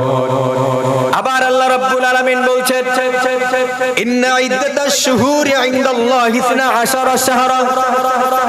পৃথিবী যখন শুরু হলো, পৃথিবী যখন আমি প্রথমে বানালাম, পৃথিবীর শুরু থেকে 12টি মাস আমার পক্ষ থেকে নির্ধারণ করা হলো। এই 12টি মাসের মধ্যে একটি মাস, যে মাসটা আমার কাছে সবচেয়ে দামি, সেই মাসটির নাম হচ্ছে মাহে রমাদান। কোন মাস বলেন? মাহে রমাদান। কারণ এই মাসে আল্লাহ রাব্বুল আলামিন কোরআন নাজিল করেছিলেন, এই জন্য আল্লাহ রাব্বুল আলামিন এই মাসটার সম্মান বাড়িয়ে দিয়েছিলেন। আর আল্লাহ রাব্বুল আলামিন বলেন পৃথিবীর শুরু থেকে যতগুলো নবী এবং রাসূল পৃথিবীর জমিনে আগমন করেছে, আল্লাহ রাব্বুল আলামিন বলেন প্রত্যেকটা নবী এবং রাসূল আমি আল্লাহ রাব্বুল আলামিন পৃথিবীর জমিনে পাঠিয়েছি, তাদের উপরে নবুয়তি দায়িত্ব দিয়েছি। তারা প্রত্যেকটা নবী দাওয়াত দিয়েছেন কালিমার, বলেছেন লা ইলাহা ইল্লাল্লাহ, আল্লাহ ছাড়া কোনো আইনদাতা নাই, আল্লাহ ছাড়া কোনো বিধানদাতা নাই, আল্লাহর সামনে মাথা নত করো, অন্য কারোর সামনে মাথা তোমরা নত করো না। দাওয়াত ছিল একটাই, ওয়ালাকাদ বাআসনা ফি কুল্লি উম্মাতির রাসূলা আন ইবুদুল্লাহ। আল্লাহ রাব্বুল আলামিন বলেন প্রত্যেকটা নবীর একটাই মিশন ছিল, একটাই দাওয়াত ছিল, কালিমা লা ইলাহা ইল্লাল্লাহর দাওয়াত। কিন্তু অন্য কোন নবীর সম্মান বাড়ানো হয় নাই। আমার নবীর সম্মান স্ট্যাটাস কেন বাড়ানো হলো? কারণ আমার নবীর উপরে কোরআন নাজিল হয়েছে। আর প্রত্যেকটা নবীর যেই কওম ছিল, যেই গোত্রের যেই মানুষগুলো ছিল, তাদের যেই সম্মান, তাদের চাইতেও আখিরি জামানার নবীর উম্মতদের সম্মান বাড়ায় দিলেন কে? কারণটা হলো একটাই, এই উম্মতেরা গ্রন্থ পেয়েছে, এই নবীর উম্মতেরা কোরআন পেয়েছে, এই নবীর উম্মতেরা এমন একটা কিতাব পেয়েছে যে কিতাবটা চূড়ান্ত কিতাব। এই কিতাবের পরে আর কোন কিতাব পৃথিবীর জমিনে আসবে? জোরে বলেন আসবে? আসবে না। এই কিতাবটা মানুষের ভাগ্য পরিবর্তন করার জন্য এসেছে, ভাগ্য বিনষ্ট করার জন্য আসে নাই। এই কিতাবটা যারা আঁকড়ে ধরবে তাদের সম্মান আল্লাহ রাব্বুল আলামিন বাড়িয়ে দিবেন। বলেন তো একজন কোরআনের হাফেজ, একজন কোরআনের কর্মী দেখবেন যে জায়গায় যায় না কেন প্রত্যেকটা মানুষ তাকে স্যালুট জানায়, প্রত্যেকটা মানুষ তার সঙ্গে কথা বলার জন্য দেখবেন পাগল পারা হয়ে যায়। এই সম্মানটা তার নয়, তার চেহারা দেখে করে না। আল্লাহ রাব্বুল আলামিন বলেন তার সিনার মধ্যে কোরআন থাকার কারণে মানুষগুলো তোমায় বুকে টেনে নেয়। প্রিয় ভাইরা আমার, আজকের দেখেন পৃথিবীর মধ্যে 250 কোটির উপরে মুসলমান আছে। আপনারা জানলে খুশি হবেন, তার মধ্যে প্রায় 6.5 কোটি কোরআনের হাফেজে কোরআন আল্লাহ রাব্বুল আলামিন বানিয়ে দিয়েছেন। আমিও কোরআনের হাফেজ, সেই ছাত্র জীবন থেকে আমি খতমে কোরআন 20 রাকাত নামাজে দাঁড়িয়ে দাঁড়িয়ে কোরআন শোনাই। এইটা ক্রেডিটটা আমার নয়, আমি কিভাবে পড়ি কেমন করে পড়ি আমি নিজেও জানি না। যখন শুরু করি কেমন জানি আল্লাহ রাব্বুল আলামিন পটাপট কেমন জানি ধারাবাহিক ভাবে আমার জবান থেকে বের করে দেয়, আমি অনেক সময় অবাক হয়ে যাই। প্রিয় ভাইরা আমার, কোরআনটা কেমন কোরআন, আপনাকে কোরআন সম্পর্কে জ্ঞান রাখতে হবে। আল্লাহ রাব্বুল আলামিন বলেন, বান্দারে কোরআনের জন্য সম্মান বাড়ে, কোরআনের জন্য মানুষের ইজ্জত বেড়ে যায়। যেই ব্যক্তিগুলো কোরআনের সঙ্গে থাকবে, কোরআনওয়ালা মানুষের সঙ্গে থাকবে, আল্লাহ রাব্বুল আলামিন ওই মানুষের সম্মান তার মৃত্যুর আগ পর্যন্ত বাড়িয়ে দিবে। প্রিয় ভাইরা আমার, এরই ধারাবাহিকতায় আল্লাহর ফেরেশতা হযরতে জিবরাইল আলাইহিস সালামের দামটা বাড়লো। কারণটা হচ্ছে তিনি আল্লাহর পক্ষ থেকে কোরআন নিয়ে তিনি তার নবীর কাছে পৌঁছায় দিতেন। মধ্যম ছিলেন হযরতে জিবরাইল আলাইহিস সালাম, এইজন্য আল্লাহ রাব্বুল আলামিন জিবরাইলের সম্মান বাড়িয়ে দিলেন। এই জিবরাইলের জানটাও কবজ করা হবে।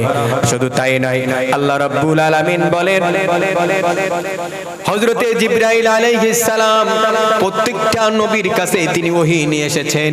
কারণ ওহী নিয়ে আসার যে দায়িত্ব, এই দায়িত্বটা দিয়েছেন হযরতে জিবরাইল আলাইহিস সালামের কাছে। আদম আলাইহিস সালাম থেকে শুরু করে শেষ জামানার নবী মুহাম্মদ সাল্লাল্লাহু আলাইহি ওয়াসাল্লাম পর্যন্ত যত নবী পৃথিবীর জমিনে এসেছে, প্রত্যেকটা নবীর কাছে আল্লাহ রাব্বুল আলামিন যেই কিতাব দিয়েছেন, ওহী দিয়েছেন, সকল ওহীর সব কিছুর দায়িত্ব ছিল একজন ফেরেশতা, তিনি হচ্ছেন হযরতে জিবরাইল আলাইহিস সালাম। এই জিবরাইল তিনি নিজেই বলছেন, কোন নবীর কাছে আমি 100 বার ওহী নিয়ে এসেছি, কোন নবীর উপরে আমি 500 বার ওহী নিয়ে এসেছি, কোন নবীর উপরে 1000 বার ওহী নিয়ে এসেছি, কিন্তু বিশ্ব নবী মুহাম্মদুর রাসূলুল্লাহ সাল্লাল্লাহু আলাইহি ওয়াসাল্লামের কাছে আমি 26,000-এর বেশি বার আমি আল্লাহর পক্ষ থেকে ওহী নিয়ে এসেছি। বলেন আল্লাহু আকবার। আল্লাহ রাব্বুল আলামিন বলেন, মালাকুল মউতকে যখন অর্ডার দেওয়া হবে, মালাকুল মউত তখন জিবরাইল আলাইহিস সালামের জানটা কবজ করবে। জিবরাইল আলাইহিস সালাম দুনিয়া থেকে বিদায় হয়ে যাবে। আল্লাহর কাছে বলবে, ওগো আল্লাহ, পৃথিবীর জমিনে আর একজনও বেঁচে নাই, আর একজনও নাই। আল্লাহ রাব্বুল আলামিন বলবেন, মালাকুল মউত এখনো পর্যন্ত বেঁচে আছে। মালাকুল মউত তখনও বুঝতে পারবে না, আবার বলবে আল্লাহ আর কেউ নাই। আবার আল্লাহ বলবেন, মালাকুল মউত একটুখানি তাকিয়ে দেখো না, এখনো বেঁচে আছে। মালাকুল মউত তৃতীয়বার বুঝে ফেলবে, হ্যাঁ এখনো পর্যন্ত একজন বেঁচে আছে, সে তো আমি নিজেই। আল্লাহু আকবার বলেন। মালাকুল মউত তখন পাগল পারা হয়ে যাবে, পাগলের মতো হয়ে যাবে, চোখ দুটো কেমন ছলছল করতে থাকবে। আল্লাহ তাআলাকে বলবে, আল্লাহ এটা যদি আগে জানতাম আমার নিজের জানটা নিজেই কবজ করা লাগবে, এই দায়িত্বটা আমি নিতাম না। আল্লাহ তাআলা বলবেন, মালাকুল মউত রে কোনো কথা চলবে না, কারণ আজ রাজত্ব একজনের। বলেন তো তিনি কে? মালাকুল মউত জান্নাত এবং জাহান্নামের মাঝখানে হঠাৎ করে লুটায়া পড়বে, বেহুশ হয়ে যাবে, দুনিয়া থেকে বিদায় হয়ে যাবে। আল্লাহ রাব্বুল আলামিন তখনই বলবেন, সূরা আর রহমানের মধ্যে আসছে, কুল্লু মান আলাইহা ফানি ওয়া ইয়াবকা ওয়াজহু রাব্বিকা যুল জালালি ওয়াল ইকরাম। আল্লাহু আকবার বলেন। আল্লাহ রাব্বুল আলামিন বলেন, কুল্লু মান আলাইহা ফান, দুনিয়া ফানা ফানা হয়ে গিয়েছে, দুনিয়া তছনছ হয়ে গিয়েছে, দুনিয়ায় আর কিছু অবশিষ্ট নাই, কেউ নাই, কেউ বেঁচে নাই। কোথায় ফেরাউন, কোথায় নমরুদ, কোথায় আবু জেহেল? বলেন তো একজন কেউ খুঁজে পাওয়া যাবে? যাবে না, কেউ কোনো কথা বলবে না। আল্লাহ রাব্বুল আলামিন ঘোষণা দিবেন, লিমানিল মুলকুল ইয়াউম লিল্লাহিল ওয়াহিদিল কাহ্হার। আল্লাহু আকবার। আল্লাহ রাব্বুল আলামিন তখন তার কণ্ঠ দিয়ে জোরে জোরে বলতে থাকবেন আজ রাজত্ব কার, আজ রাজত্ব কার, আজ রাজত্ব কার, কোনো আওয়াজ আসবে না, কারণ সেদিন একমাত্র রাজত্ব যার হবে তিনি কে? প্রিয় ভাইরা আমার, আল্লাহ রাব্বুল আলামিন যখন দেখবেন কেউ কোনো সাড়া শব্দ দেয় না, সর্বপ্রথম যার জানটা ফিরাইয়া দিবেন তিনি হচ্ছেন হযরতে ইসরাফিল আলাইহিস সালাম। আল্লাহ রাব্বুল আলামিন ইসরাফিলের জানটা ফিরাইয়া দিবেন। ইসরাফিল আলাইহিস সালাম জীবনটা ফিরে পেয়ে আবার তার পাটা জমিনে দিবে, একটা পা আসমানে দিয়ে আবার সিংহাটা নিয়ে আরশের দিকে তাকিয়ে থাকবে।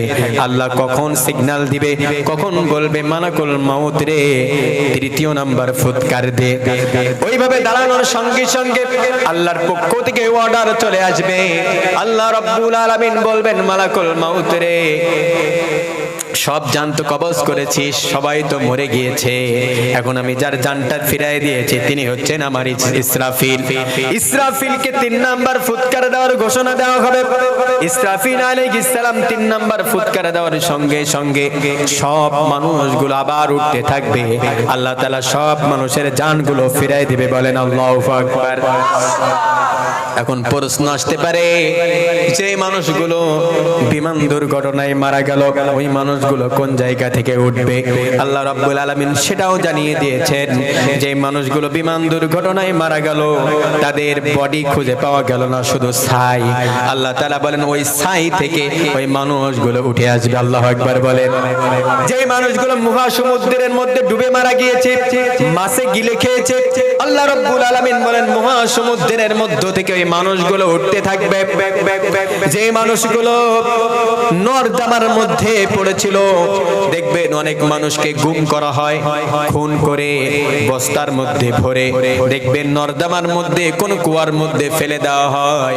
অনেকদিন পরে যখন মানুষ ঠিক পায়, বস্তার মুখ খুলে দেখা যায় গন্ধ, আর গন্ধ চেনা যায় না, গোশগুলো খসে খসে পড়ছে। আল্লাহ রাব্বুল আলামিন বলেন ওই মানুষগুলো সেদিন ওই বস্তার মধ্য থেকে তাদেরকে টেনে বের করা হবে। আল্লাহু আকবার বলেন।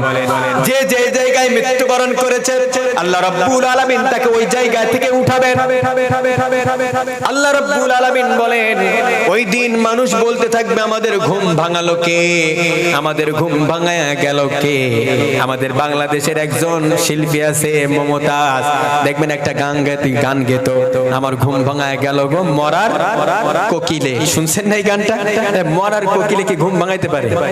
মরা কোকিল ঘুম ভাঙাইতে পারে? তাহলে দেখবেন এই ভুয়া কথা নিয়ে আমরা অনেকেই এই গান গাই কি গায় না।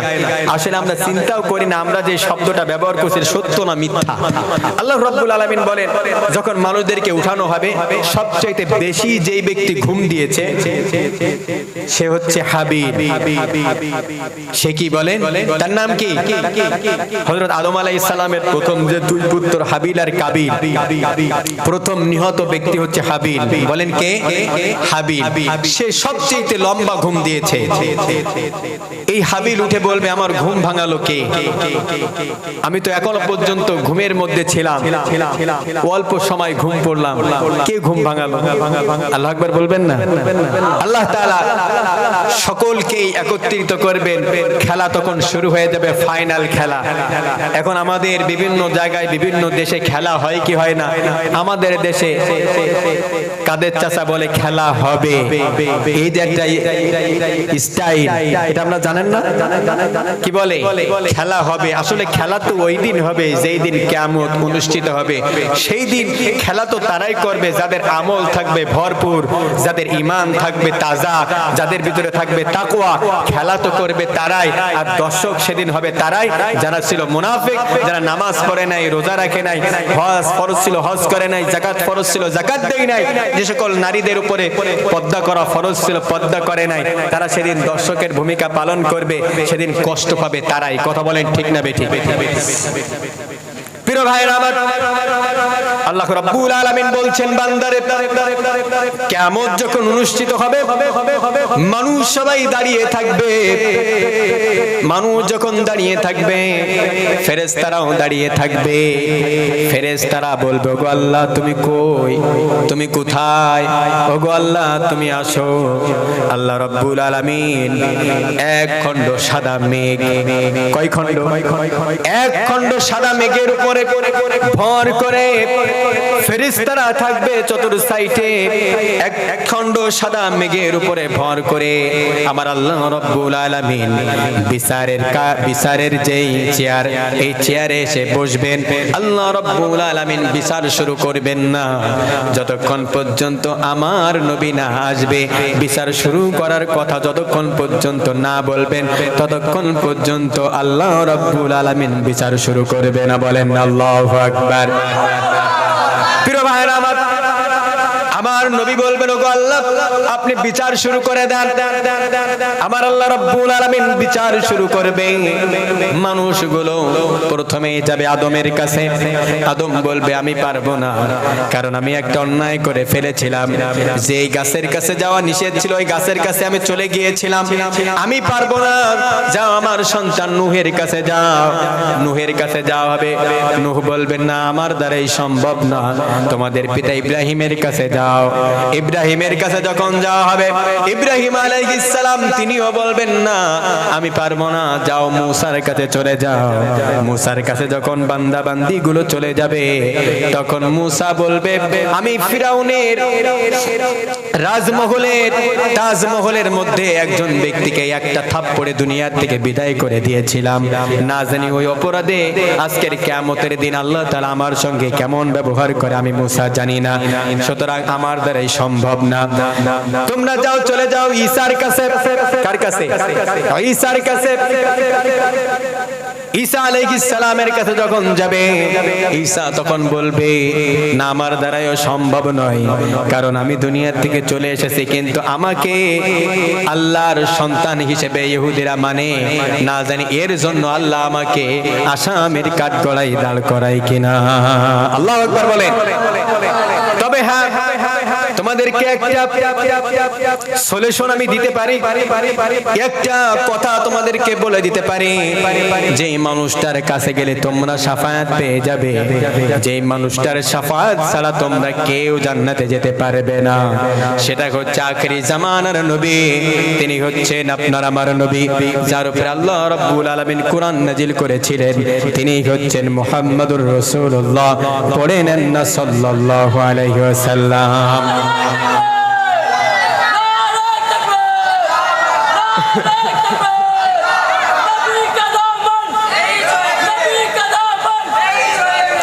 নারায়ে তাকবীর, লিল্লাহি তাকবীর। প্রিয় ভাইরা আমার কষ্ট হচ্ছে আপনাদের? এইবার আসেন সবাই যখন একত্রিত হবে বিচার শুরু হবে। বলেন তো ওই দিন বিচারের আসনে যিনি বসবেন তিনি কে? এখন ওই সময়কার বিচার বলেন তো কোলটান পিছুটান হবে? কাউকে একটু ভালোভাবে বিচার করবে, কাউকে একটু ছাড় দেবে, যে ও আমার দলের লোক ওর একটু ছাড় দিলাম করবে নাকি? দুনিয়ায় হয় কি হয় না? হয় না? একজন আমাকে প্রশ্ন করছিল আপনাদের ইন্ডিয়াতে পশ্চিম মেদিনীপুরে এক মুরব্বী, আমার ওই মুরব্বী চাচাকে তো অনেক সুন্দরভাবে ওয়াজ শুনছে আলহামদুলিল্লাহ। বলেন সবাই সবাই সবাই সুন্দরভাবে ওয়াজ শুনছেন, আমি এটা উপলব্ধি করতে পারছি আলহামদুলিল্লাহ। আল্লাহ তাআলা সবাইকে কবুল করুন, বলেন আমিন। প্রিয় ভাইরা আমার একজন মুরব্বী চাচা বলছে হুজুর একটা প্রশ্ন ওয়াজের মধ্যেই বলছে হুজুর আপনারা বলেন যে ব্যক্তি শহীদ হয় সে বিনা হিসেবে জান্নাতি, এই কথার মধ্যে কি কোনো সন্দেহ আছে? নাই। তাহলে আল্লাহ তাআলা কিয়ামত অনুষ্ঠিত করাবেন, হাশরের মাঠ হবে, সেই জায়গায় বিচার ফয়সালা হবে, তারপরে জান্নাতে দেওয়া হবে। কেন এটা হবে? কেন আল্লাহ চাইলে তো তারে জান্নাতে দিতে পারে একবারেই, হিসাব নিকাশ নেওয়ার কি দরকার? কি একটা প্রশ্ন থাকে না? এইবার দেখেন আল্লাহ তাআলা সেটাও জানিয়ে দিচ্ছেন। দুনিয়াতে আমরা এই জায়গায় অনেকেই আসি, দেখবেন মাজলুম, দোষ করে একজন, সাজা খাটে আর একজন, আছে না নাই? অন্যায় ভাবে দেখবেন জমি পায় 1 বিঘা, দেয় মাত্র 10 কাঠা, মানে অর্ধেক, আর 10 কাঠা কি ফাঁকি দেয়, আছে না এরকম? আবার দেখবেন গায়ে জোর আছে, ক্ষমতার বল আছে, এই জন্য আরেকজনকে পিটায় অন্যায় ভাবে, আছে না নাই? মাজলুম যে ব্যক্তি, তার ক্ষমতা নেই, কিছুই বলতে পারে না। আল্লাহ তাআলা বলছেন, বান্দা আমি কি জন্য নির্দিষ্ট একটা সময় পর্যন্ত কবরে তোমাদেরকে রাখবো, তার কারণটা একটু জেনে নাও। কে বলছেন? আল্লাহ। আল্লাহ রাব্বুল আলামিন বলছেন, দুনিয়াতে যে ব্যক্তি জুলুমের শিকার হলো আর যে জুলুম করলো, দুইজন কি একবারে মারা যাবে? হয় জুলুমকারী আগে মারা যাবে, নয় জুলুমের শিকার যে হয়েছে সে আগে মারা যেতে পারে। আল্লাহ তাআলা বলছেন, নির্দিষ্ট একটা সময় পর্যন্ত প্রত্যেকজন ব্যক্তিকে এই জন্য থাকা লাগবে, আর বিচারের একটা কাঠগড়া এই জন্য রাখা হয়েছে যে ওই দিন কারোর উপরে জুলুম করা হবে না। কারণ দুনিয়াতে কেস জজ যখন লেখে, রায় যখন লেখে, অনেক জজ দেখবেন সত্যের পক্ষে লেখে, কিন্তু উপর থেকে হ্যালো যে আসে, তখন কেসের রায়টা ঘুরায়া আবার উল্টা দিকে যায়, কি যায় না? আবার যায়। আল্লাহ তাআলা বলছেন, দুনিয়ার যে বিচার, এই বিচারের মধ্যে কোলটান পিছুটান থাকতে পারে, থাকবে। আবার দেখেন একজন ব্যক্তি 5 জন মার্ডার করলো, কয়জন? 5 জন মার্ডার করার পরে মনে করেন এই জায়গায় সে 5 জন আছেন, একজনের মাকে হত্যা করেছে, একজনের ভাইকে হত্যা করেছে, একজনের চাচাকে, একজনের পিতাকে, এরকম ভাবে 5 জনকে একজন ব্যক্তি মার্ডার করছে। এখন বিচার হয়েছে, মনে করেন আমার এই ভাইয়ের পিতাকে মারছে, এই জন্য বিচার হয়ে তার ফাঁসি হলো, দুনিয়া থেকে বিদায় হলো। কিন্তু আর যে 4 জনের নিকটস্থ মানুষদেরকে দুনিয়া থেকে বিদায় করছে, আসলে কি তার বিচার হয়েছে? এখন জজের কি ক্ষমতা আছে যে তাকে বাঁচায় নিয়ে আবার ফাঁসিতে দেবে? পারবে না।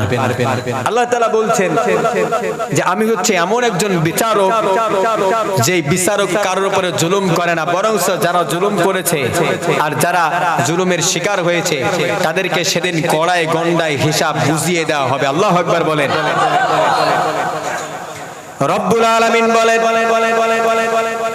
যেই ব্যক্তিগুলো দুনিয়ার জমিনে বিচার পেল না, জুলুমের শিকার হলো, অত্যাচারের শিকার হলো, আল্লাহ রাব্বুল আলামিন কিয়ামতের দিন ওই বান্দাগুলোকে এক জায়গায় করবেন। যেই ব্যক্তি 5টা মার্ডার করলো, তার সেরকম ভাবে শাস্তির আয়োজন করা হবে। যার পিতাকে হত্যা করা হলো, তার বিচার হয়ে তার শাস্তি হবে একবার, আবার তাকে ফেরায় নিয়ে আসা হবে। যার মাকে হত্যা করলো, আল্লাহ রাব্বুল আলামিন তার বিচার আরেকবার হবে। প্রত্যেকের বিচার হওয়ার পরে আমি আল্লাহ রাব্বুল আলামিন তাদেরকে জাহান্নামে দেব। এখন বলেন তো, আল্লাহ তাআলা যদি একবারে জান্নাতে দিয়ে দিতেন, তাহলে কি এই বিচারগুলো হতো? হইতো না। কারণ আল্লাহ তাআলা বলছেন যে আমি তো এমন একজন বিচারক, যে বিচারক কারোর উপরে কি করে না? জুলুম করে না। কারণ সেই দিন এমন একটা বিচার হবে, যেই বিচারের পরে আর কারোর কোনো কথা থাকবে না। যেই বিচারের দিন সমস্ত মানুষের জবানকে আল্লাহ তাআলা এঁটে দিবেন, মানুষ কথা বলতে পারবে না। আর সেদিন এই জমিনের কথা, জমিনের জবান আল্লাহ তাআলা খুলে দিবেন। আল্লাহু আকবার বলেন। আপনার আমার হাত সেদিন কথা বলবে, আপনার আমার পা সেদিন কথা বলবে, আপনার আমার চোখ সেদিন কথা বলবে, প্রত্যেকটা অঙ্গ প্রত্যঙ্গ সেদিন কথা বলবে। জমিন কথা বলবে, জমিন বলবে যে আমার এই জমিনের উপরে দাম্ভিকতার সাথে, অহংকারের সাথে তারা হেঁটেছে, মানুষকে মানুষ বলে নাই, মানুষের উপরে অত্যাচার করেছে, জুলুম করেছে, নির্যাতন করেছে, অন্যায় ভাবে সে সারা জীবন তার জীবন পরিচালনা করেছে। আল্লাহ তুমি এই ব্যক্তিগুলোকে ছাইড়ো না। জমিন সেদিন বলতে থাকবে। আর জমিন যদি সাক্ষী দেয়, বলেন তো আপনার আমার জন্য জান্নাত না জাহান্নাম? জাহান্নাম। প্রিয় ভাইরা আমার, বিচার বিচার শুরু হবে। আমার নবীকে মাকামে মাহমুদ দেওয়া হবে, আমার নবীকে একটা চেয়ার দেওয়া হবে, আল্লাহর পাশে একটা চেয়ার দেওয়া হবে ডান সাইডে। আল্লাহু আকবার বলেন। আমার নবী সেদিন বসে বসে দেখতে পাবেন, সেদিন থাকবে খুবাইব, সেদিন থাকবে খাব্বাব, সেদিন থাকবে সেই ছোট্ট বাচ্চা অল্প বয়সের সেই আব্দুল্লাহকে, যার নাম ছিল আগে আব্দুল উজ্জা, যে ইসলাম গ্রহণ করার কারণে জীবনের সব কিছু হারিয়েছে। সেদিন আল্লাহর নবী চেয়ারে বসে বসে দেখতে পাবেন ওই আমার আব্দুল্লাহ, যে আব্দুল্লাহ ইসলাম গ্রহণ করার কারণে শরীরের কাপড় পর্যন্ত তার চাচার কাছে দিয়ে আসা লেগেছে। প্রিয় ভাইরা আমার, এই আব্দুল্লাহর যেই আব্দুল উজ্জার যেই ঘটনাটা হৃদয় বিতরক একটা ঘটনা। আল্লাহর নবী মক্কা থেকে মদিনায় যখন গেলেন, মক্কায় বসবাস ছিল আব্দুল উজ্জার। পিতা ছিল না, ছোটবেলায় পিতা দুনিয়া থেকে চলে গিয়েছিল। চাচার কাছে মানুষ, চাচাকে একজন ছোট্ট আব্দুল উজ্জা বলতে, চাচা রে, মুহাম্মদ তো মক্কা থেকে মদিনায় চলে গেল, লোকটা ভালো না খারাপ? চাচা এক বাক্যে বলেছিল, মুহাম্মাদের মতো লোক হয় না, তার মতো একটা লোক এই সময় খুঁজে পাওয়া যাবে না। আব্দুল উজ্জা তখন বলেছিল, চাচা রে, কেন তাহলে আপনি মানেন না, কেন তাহলে আপনি পড়েন না লা ইলাহা ইল্লাল্লাহ? চাচা তখন বলেছিল, যদি বলি তাহলে আমার যেই কর্তৃত্ব এটা থাকবে না, এই রাজত্ব থাকবে না। ভাতিজা তখন বলেছিল, চাচা আপনি যদি নাও মানেন, এই মুহূর্তে আমি পড়ে নিলাম লা ইলাহা ইল্লাল্লাহ মুহাম্মাদুর রাসূলুল্লাহ। চাচা তখন বলেছিল, ভাতিজা তুমি যে কথাটা তোমার মুখে এনেছো, জানো তোমার সঙ্গে কি হতে চলেছে? তোমার কোনো সম্পদ দেওয়া হবে না। ভাতিজা আব্দুল উজ্জা তখন বলেছিল, আমার সম্পদের দরকার নাই। চাচা তখন বলেছিল, আব্দুল উজ্জা রে, শুধু তোমার এই সম্পদ থেকে বিতাড়িত করব না, তোমার পরনে যেই জামা আছে, প্যান্ট আছে, সব কিছু খুলে দেওয়া লাগবে। আব্দুল উজ্জা তখন বলেছিল, চাচা তোমার কাছে কিছুই চাই না, পরনের কাপড়টুকু তুমি আমার একটু দাও।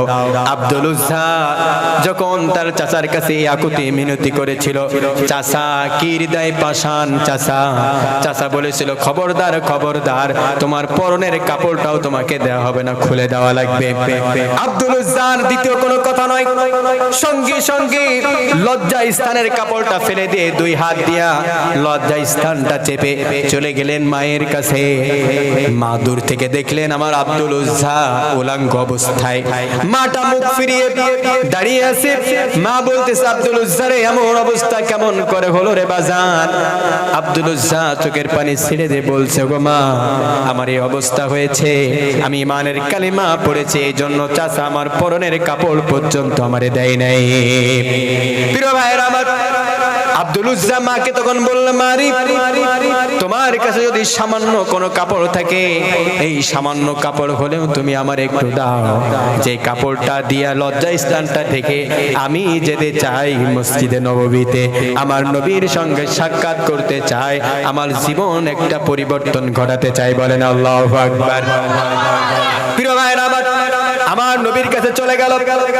যাওয়ার পরে আব্দুল উজ্জা সকল সব কিছু বর্ণনা করলো, তার সঙ্গে কি হয়েছে, চাচা কেমন আচরণ করেছে। আব্দুল উজ্জার কথা শুনে আমার নবী চোখের পানি ছেড়ে দিয়ে সাহাবীদেরকে ডেকে বলছে, আমার সাহাবীরা রে, তোমরা যাও, আমার এই আব্দুল্লাহকে নিয়ে যাও। তার নাম ছিল আব্দুল উজ্জা, আজকের আব্দুল উজ্জা নাম নয়, তার নাম আজকের থেকে তার নবী দিয়ে দিল আব্দুল্লাহ। প্রিয় ভাইরা আমার, এই আব্দুল্লাহ যখন সাহাবীদের সঙ্গে মিশতে শুরু করে দিল, আর নবী একটা আদেশ দিয়ে দিল, ও সাহাবীরা, আমার আব্দুল্লাহকে কোরআন শিক্ষা দাও, সে যেন কোরআন পড়া শেখে। কোরআন পড়া শিখলো, শেখার পরে রাতে সবাই যখন ঘুমিয়ে যায়, সকল সাহাবীরা আল্লাহর এই বান্দা আব্দুল্লাহ জোরে জোরে কোরআন তেলাওয়াত করে, আর কোরআন তেলাওয়াত করার কারণে অন্য সাহাবীরা ঘুমাইতে পারে না, নবীর কাছে না নালিশ দেওয়া হলো, ওগো নবী আপনার আব্দুল্লাহ এত জোরে জোরে কোরআন তেলাওয়াত করে, কোরআন তেলাওয়াতের কারণে আমরা ঘুমাইতে পারি না, আমাদের বড় ডিস্টার্ব হয়। আল্লাহর নবী তখন বললেন, খবরদার খবরদার সাহাবীরা, তোমরা কখনোই আব্দুল্লাহকে থামতে বলবা না, তাকে কোরআন পড়তে দাও, কারণ অনেক কষ্টের বিনিময়ে সে কোরআনের খোঁজ পেয়েছে। বলেন আল্লাহু আকবার। তোমরা তো সহজে কোরআন পেয়েছো, সে কোরআনকে বুঝার জন্য, এই জায়গায় আসার জন্য পরনের কাপড়টা পর্যন্ত শানতে পারে নাই, তার মনের জ্বালাটা মিটানোর জন্য তাকে সুযোগ করে দাও। খবরদার খবরদার, কোরআন তেলাওয়াত করলে তাকে বাধা দিও না। এই আব্দুল উজ্জা তখন থেকে কোরআন তেলাওয়াত করতেন জোরে জোরে, কিন্তু কোন সাহাবীরা আর কথা বলতো না, আরো বলতো, আব্দুল উজ্জা তোমার গলায় যত জোর আছে তুমি কোরআন তেলাওয়াত করতে শুরু করে দাও, কোনো বাধা নাই, কোনো আপত্তি নাই। বলেন আল্লাহু আকবার। কিছুদিন পরে যুদ্ধের দামামা বেজে গেল, সবাই যুদ্ধের জন্য বিশ্ব নবীর কাছে হাদিয়া দেয়। কেউ বলে, ওগো আল্লাহর নবী আমার কাছে এই দিরহাম আছে, কেউ বলে, ওগো আল্লাহর নবী আমার এই ঘোড়া আছে, ওগো আল্লাহর নবী আমার বাসায় এই জিনিসগুলো আছে, আপনি নেন। দূরে দাঁড়িয়ে দাঁড়িয়ে চোখের পানি ফেলে আব্দুল্লাহ, কারণ আব্দুল্লাহর কাছে তো কিছুই নাই। আব্দুল্লাহ চোখের পানি ছেড়ে দিয়ে দিয়ে দাঁড়ায় দাঁড়ায় কাঁদে। আমার নবী লক্ষ্য করলেন আব্দুল্লাহ দাঁড়ায় দাঁড়ায় কাঁদে কেন, কার কারণটা কি? আব্দুল্লাহকে ডেকে বলল, আব্দুল্লাহ এদিকে আসো। আব্দুল্লাহ যখন এদিকে আসলো, আমার নবী বুকের মধ্যে জড়ায় ধরে বলছে, আব্দুল্লাহ রে মনটা খারাপ কেন রে? আব্দুল্লাহ তখন বলতেছে, ওগো নবী আপনি যখন বললেন কিছুদিনের মধ্যে যুদ্ধ সংগঠিত হবে, যুদ্ধের জন্য কে কি দিবা, সবাই সব কিছু দিল, কেউ কম দিল কেউ বেশি দিল, কিন্তু আব্দুল্লাহ কত বড় হতভাগা, কত বড় কপাল পোড়া, এই আব্দুল্লাহর দেওয়ার মতো কিছুই নাই। ওগো আল্লাহর নবী আমি চাই আব্দুল্লাহর জানটা দিতে, আপনি একটুখানি দোয়া করে দেন না, আব্দুল্লাহ যেন এই যুদ্ধের ময়দানে শহীদ হয়ে যায়। আমার নবী আব্দুল্লাহকে বললেন, আব্দুল্লাহ রে ওই যে খেজুর গাছ দেখা যায়, খেজুর গাছের বাকল নিয়ে আসো। আব্দুল্লাহ মনের আনন্দ চিত্তে খেজুর গাছের বাকল বিশ্ব নবীর কাছে আনলো। বিশ্ব নবী নিজেই হাতে বাকলটা জড়ায় দিয়া আমার নবী হাত তুলে দোয়া করলো, আল্লাহ এই যুদ্ধে আমার আব্দুল্লাহর জন্য রক্তকে হারাম করে দিলাম। বলেন আল্লাহু আকবার। আব্দুল্লাহ তখন বলতেছি, ইয়া রাসূলুল্লাহ আমি আপনার কাছে চাইলাম শহীদ হওয়ার জন্য, আপনি একটু দোয়া করেন, কিন্তু আপনি উল্টা দোয়া করলেন, কারণ আমি জানি যেই ব্যক্তি শহীদ হবে, যেই ব্যক্তি আল্লাহর জন্য জীবন দিবে, যেই ব্যক্তি আল্লাহর জমিনে আল্লাহর দ্বীন কায়েমের আন্দোলন করবে, যেই যুবকগুলো, যেই বৃদ্ধাগুলো, যেই মানুষগুলো, ওই মানুষগুলোর কোনো হিসাব কিয়ামতের দিন নাই, ওই ব্যক্তিগুলো বিনা হিসেবে আল্লাহর জান্নাতে যাবে। ওগো আল্লাহর নবী আমি এই মহা পুরস্কার নেওয়ার জন্য আপনার কাছে আবেদন জানালাম, কিন্তু আল্লাহর নবী আপনি তো আমার জন্য এই শাহাদাতকে হারাম করে দিলেন। আমার নবী বললেন, খবরদার খবরদার এরকম কথা তুমি বলো না, আল্লাহ তাআলা তোমার মনের যে চাওয়া, এই চাওয়াটাকে আল্লাহ রাব্বুল আলামিন কবুল করে নিয়েছেন। বলেন আল্লাহু আকবার। যুদ্ধ শুরু হয়ে গেল। সেই যুদ্ধে আল্লাহর নবী নিজেই অ্যাটেন্ড করলেন, সাহাবীরাও অ্যাটেন্ড করলো, আব্দুল্লাহ অ্যাটেন্ড করলো। যুদ্ধ শেষ হলো। ওই জায়গা থেকে কিছুদিন পরে আল্লাহর নবীর কাছে সংবাদ আসলো যে আব্দুল্লাহর প্রচন্ড জ্বর, আব্দুল্লাহর প্রচন্ড জ্বর, আমার নবী কাছে নাই। আমার নবী তখন বলতেছে, আব্দুল্লাহর কি অবস্থা, আপডেট আমাকে জানাও। কিছুদিন পরে খবর গেল আমার নবীর কাছে, আব্দুল্লাহ দুনিয়ার জমিনে আর নাই, দুনিয়ার থেকে বিদায় হয়ে গিয়েছে।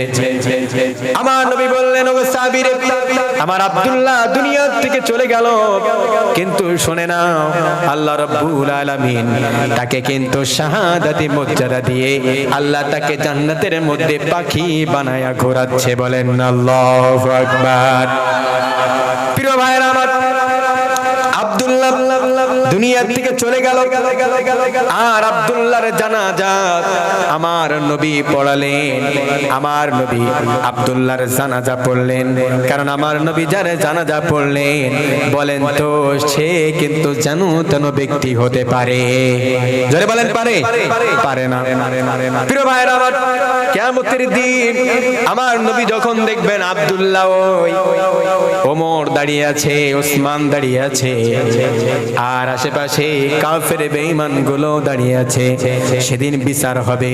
সেদিন আল্লাহ রাব্বুল আলামিন বলবেন আজকের কারোর উপরে কোনো প্রকার জুলুম করা হবে না, নির্যাতন করা হবে না। যখন মানুষের বিচার শুরু করা হবে, একদল মানুষদেরকে বাম সাইডে দাঁড় করানো হবে, একদল মানুষকে ডান দিকে দাঁড় করানো হবে। তার মানে যেই দল জান্নাতি ডান সাইড তারা নেবে, যারা জাহান্নামে তারা বাম সাইড নেবে। জাহান্নামে যারা যাবে তাদের কাছে জানতে চাওয়া হবে তোমরা জাহান্নামে আসলে তার কারণটা কি? তোমাদের কাছে কি কোরআনের দাওয়াত যায় নাই?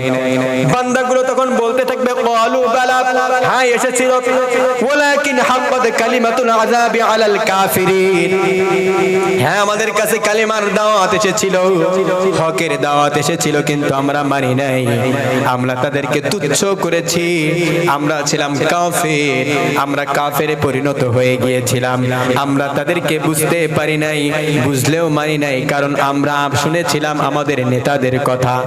কাদের কথা? নেতাদের কথা। প্রিয় ভাইরা আমার, আবার একদলকে যখন জিজ্ঞাসা করা হবে তোমরা আজকের যে জান্নাতে আসলে তার কারণটা কি? জান্নাতি ব্যক্তিগুলো বলতে থাকবে দুনিয়ার জমিনে লক্ষ লক্ষ কোটি কোটি টাকার লোভ দেখানো হয়েছিল, কিন্তু আমি ঈমান বিক্রি করি নাই, আমার অন্তরের মধ্যে আল্লাহর ভয় রেখেছিলাম, কারণ আল্লাহ রাব্বুল আলামিন আপনার আমার জন্য জান্নাত রেখে দিয়েছেন, আর এই জান্নাতের তামান্না অন্তরের মধ্যে থাকার কারণে দুনিয়ার কোনো লোভ লালসা আমাদেরকে গ্রাস করতে পারে নাই। এই জন্য আজকের আমরা ডানপন্থী হয়ে গেলাম। বলেন আল্লাহু আকবার। প্রিয় ভাইরা আমার, এইবার ওই জায়গায় একটা দলকে আবার আলাদা করা হবে, সেই দলটা হবে মুনাফিক। রব্বুল আলামিন কোরআনে কারীমের মধ্যে বলছেন ইয়াউমা ইয়াকুলুল মুনাফিকুনা ওয়াল মুনাফিকাতু লিল্লাযীনা আমানু যুরনা নাকতাবিস মিন নূরিকুম। মুনাফিকরা মুমিনদেরকে বলতে থাকবে ইয়াউমা তারাল মুমিনিনা ওয়াল মুমিনাতি ইয়াসা নূরুহুম, কারণ কিয়ামতের দিন যেই বান্দা এবং যেই বান্দিগুলো জান্নাতের দিকে যাবে, জান্নাতের ফয়সালা যখন হয়ে যাবে, প্রত্যেকটা মানুষের নখের মাথায় হলেও আল্লাহ রাব্বুল আলামিন একটুখানি করে আলো তাদেরকে দিয়ে দিবে। বলুন আল্লাহু আকবার। ওই আলো দিয়া তারা জান্নাত চিনতে পারবে আর জান্নাতের দিকে অগ্রসর হবে। আর ওই কিয়ামতের ময়দানে মুমিন বান্দাদের যে আলো আল্লাহ রাব্বুল আলামিন দান করবেন, ওই আলো দেখে দেখে কাফের বেঈমানেরা মুনাফিকরা তারা ওই সময় একটু একটু দেখতে পাবে। আল্লাহ রাব্বুল আলামিন যখন বলবেন ফেরেশতাদেরকে, আমার ফেরেশতারা আজকের যারা ডানপন্থী হলো, ইয়াসা নূরুহুম বাইনা আইদিহিম, তাদের ডান দিক থেকে আলোর বিশ্লেষণ ঘটানো হবে, আলোর একটা প্রদীপ তাদের ডান হাত দিয়ে জ্বলতে থাকবে, ডান পাশ দিয়া। আল্লাহ রাব্বুল আলামিন বলবেন এই বান্দাগুলোকে তোমরা জান্নাতের দিকে নিয়ে যাও, মানুষদেরকে জান্নাতের দিকে নিয়ে যাওয়া হবে। আর কিছু মানুষ আস্তে আস্তে হাঁটবে, আস্তে আস্তে চলতে থাকবে। আল্লাহ রাব্বুল আলামিন কোরআনুল কারীমের মধ্যে ঘোষণা করেছেন ওয়াসিকাল্লাযীনা তাকাউ রাব্বাহুম ইলাল জান্নাতি যুমারা। যুমারা মানে হচ্ছে ধাক্কানো। আল্লাহ রাব্বুল আলামিন ফেরেশতাদেরকে বলবেন ও আমার ফেরেশতারা, এই মানুষগুলো, এই জান্নাতি ব্যক্তিগুলো হাঁটে কেন? এদেরকে ধাক্কাইতে ধাক্কাইতে তাড়াতাড়ি জান্নাতের মধ্যে প্রবেশ করায় দাও। বলেন আল্লাহু আকবার। এই ব্যক্তিগুলো যখন জান্নাতের দিকে যাবে, মুনাফিকরা তখন বলবে ইয়াউমা ইয়াকুলুল মুনাফিকুনা ওয়াল মুনাফিকাতু লিল্লাযীনা আমানু যুরনা নাকতাবিস মিন নূরিকুম, ও ভাই তোমরা কোথায় যাও? এই ময়দান বড় ভয়াবহ ময়দান, এই ময়দানে আমরা থাকতে পারবো না, অন্ধকার ময়দান, আলো নিয়ে তোমরা চলে যাও, তোমাদের ওই আলো থেকে আমাদেরকে একটু ভাগ দাও। কি দাও? ভাগ দাও। মুনাফিকরা তখন বলতে থাকবে, তোমাদের সঙ্গে একই কাতারে নামাজ পড়েছি, একই গ্রামে বাস করেছি, একই জলসায় গিয়েছিলাম, বসে বসে কোরআন শুনেছি, সব তো একই করেছিলাম। ও ভাই তুমি তোমার বন্ধু, তুমি আমার একটু আলো দাও না, একটু আলো দাও। মুমিন বান্দা মুমিন বান্দিগুলো তখন বলতে থাকবে যে না, আজকের কোনো ভাগাভাগি নাই। দুনিয়াতে ডাউলে চাউলে মিশ ছিল, কিন্তু আজকের ডাউলে চাউলে কোনো মিশ হবে? জোরে বলেন হবে? হবে না। ওই বান্দাগুলো তখন বলতে থাকবে যে দুনিয়ায় অনেক জ্বালান জ্বালাইছো, বলেছি এক, করেছো আর এক, আমি করেছি ভালো কাজ, তুমি করনি ভালো কাজ, বরং আমার উপরে আরো নির্যাতন করেছো, জুলুম করেছো। সুতরাং এই জায়গায় কোনো ডাউলে চাউলে মিশ হবে? জোরে বলেন হবে? হবে না। প্রিয় ভাইরা আমার, এই বান্দাগুলো যখন জান্নাতের দিকে যাবে আর ওই ব্যক্তিগুলো যখন দাঁড়িয়ে থাকবে, কারণ কিয়ামতের ময়দানটা ভয়াবহ হবে। কিয়ামতের ময়দানটা হবে তামার। বলেন কি? তামার। সূর্যটা এখন আছে 9,30,00,000 মাইল দূরে। ওই সূর্যটা মাথার কাছে চলে আসবে, কিলোগুলো তকবক তকবক করে ফুটতে থাকবে, চালের মাড়ির মতো কানের ছিদ্র দিয়ে বেয়ে বেয়ে শরীরে বেয়ে বেয়ে জমিনে পড়তে থাকবে। মানুষগুলো পাগল পারা হয়ে যাবে। ওই ময়দানটা বড় ভয়াবহ ময়দান। ওই ময়দানে থাকার জন্য, ওই ময়দানে একটুখানি আলো নেওয়ার জন্য মুনাফিকরা, কাফেররা তা বলতে থাকবে, ওগো ভাই তোমরা যেও না, আমাদের জন্য একটুখানি ওয়েট করো, একটুখানি ওয়েট করো, একটুখানি আলো যদি দিয়ে যাও তাহলে আমরা এই জায়গায় দেখতে পারবো। কারণ এই জায়গাটা হচ্ছে ঘুটঘুটে অন্ধকার, আমাবস্যার রাতের মতো অন্ধকার, কিছুই তো দেখা যায় না। ওই বান্দাগুলো তখন বলতে থাকবে আজকের কোন আলো তোমাদেরকে দেওয়া হবে না।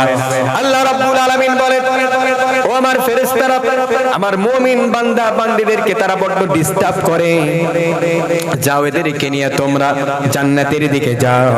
জান্নাতের দিকে যখন যাবে, জান্নাতের দিকে যাওয়ার পরে জান্নাতের 8টা দরজা। কয়টা? জোরে বলেন কয়টা? 8টা দরজা। প্রত্যেকটা দরজা ফেরেশতারা ডাকতে থাকবে, বলবে যে এদিকে আসেন, এদিকে আসেন। বান্দারা তখন দেখবে যে এই বাড়িটা আমার কিনা। কারণ এই এলাকার মধ্যে কার বাড়ি কোনটা আপনারা জানেন না, যে আমার বাড়ি এইটা, উমুকের বাড়ি ওইটা, তুমুকের বাড়ি ওইটা, আমরা তো জানি নাকি? আমি জানি বাংলাদেশে আমার বাড়ি কোন, আপনারা তো জানেন না। এখন জানেন? জানেন না। তো এরকম যখন বান্দাগুলো যখন জান্নাতে যাবে তখন দেখবে যে এই জান্নাত, বান্দা বলবে না এই জান্নাত না। আবার দ্বিতীয় আরেকটা জান্নাতে যাবে, জান্নাতুল আদন, বলবে না এই জান্নাত না, জান্নাতুল মাওয়া। তার দরজার কাছে যখন যাবে, ফেরেশতারা যখন ডাকবে ঢোকো, আমার ভিতরে প্রবেশ করব, বান্দাগুলো বলবে না আমরা তো এই জান্নাতে যাওয়ার জন্য আসি নাই। বান্দাগুলো যখন এরকম ভাবে ভাবে যখন এক একটা দরজার কাছে যাবে, তাকায় যখন দেখবে না এই দরজাটা না, বান্দারা তখন বলতে থাকবে না আমাদের নবীর কাছ থেকে আমরা শুনেছি, নবীর বাণী শুনেছি, ওগো বান্দা তোমরা যখন জান্নাত চাইবা, 1 নম্বর জান্নাত চাইবা, জান্নাতের নাম হচ্ছে জান্নাতুল ফেরদাউস। আল্লাহ রাব্বুল আলামিন বলেন জান্নাতুল ফেরদাউস পাবে কারা? সূরা কাহফের শেষে আল্লাহ রাব্বুল আলামিন বলছেন ইন্নাল্লাযীনা আমানু ওয়া আমিলুস সালিহাতি কানাত লাহুম জান্নাতুল ফিরদাউসি নুজুলা।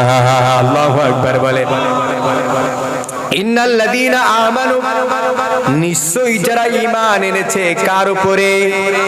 এখন বলেন তো এই জায়গায় যারা আমরা সবাই আছি ঈমানদার নাকি বেঈমান? বলেন ঈমানদার। এখন ঈমান একটা জিনিস আর মুসলমান কিন্তু আরেকটা জিনিস।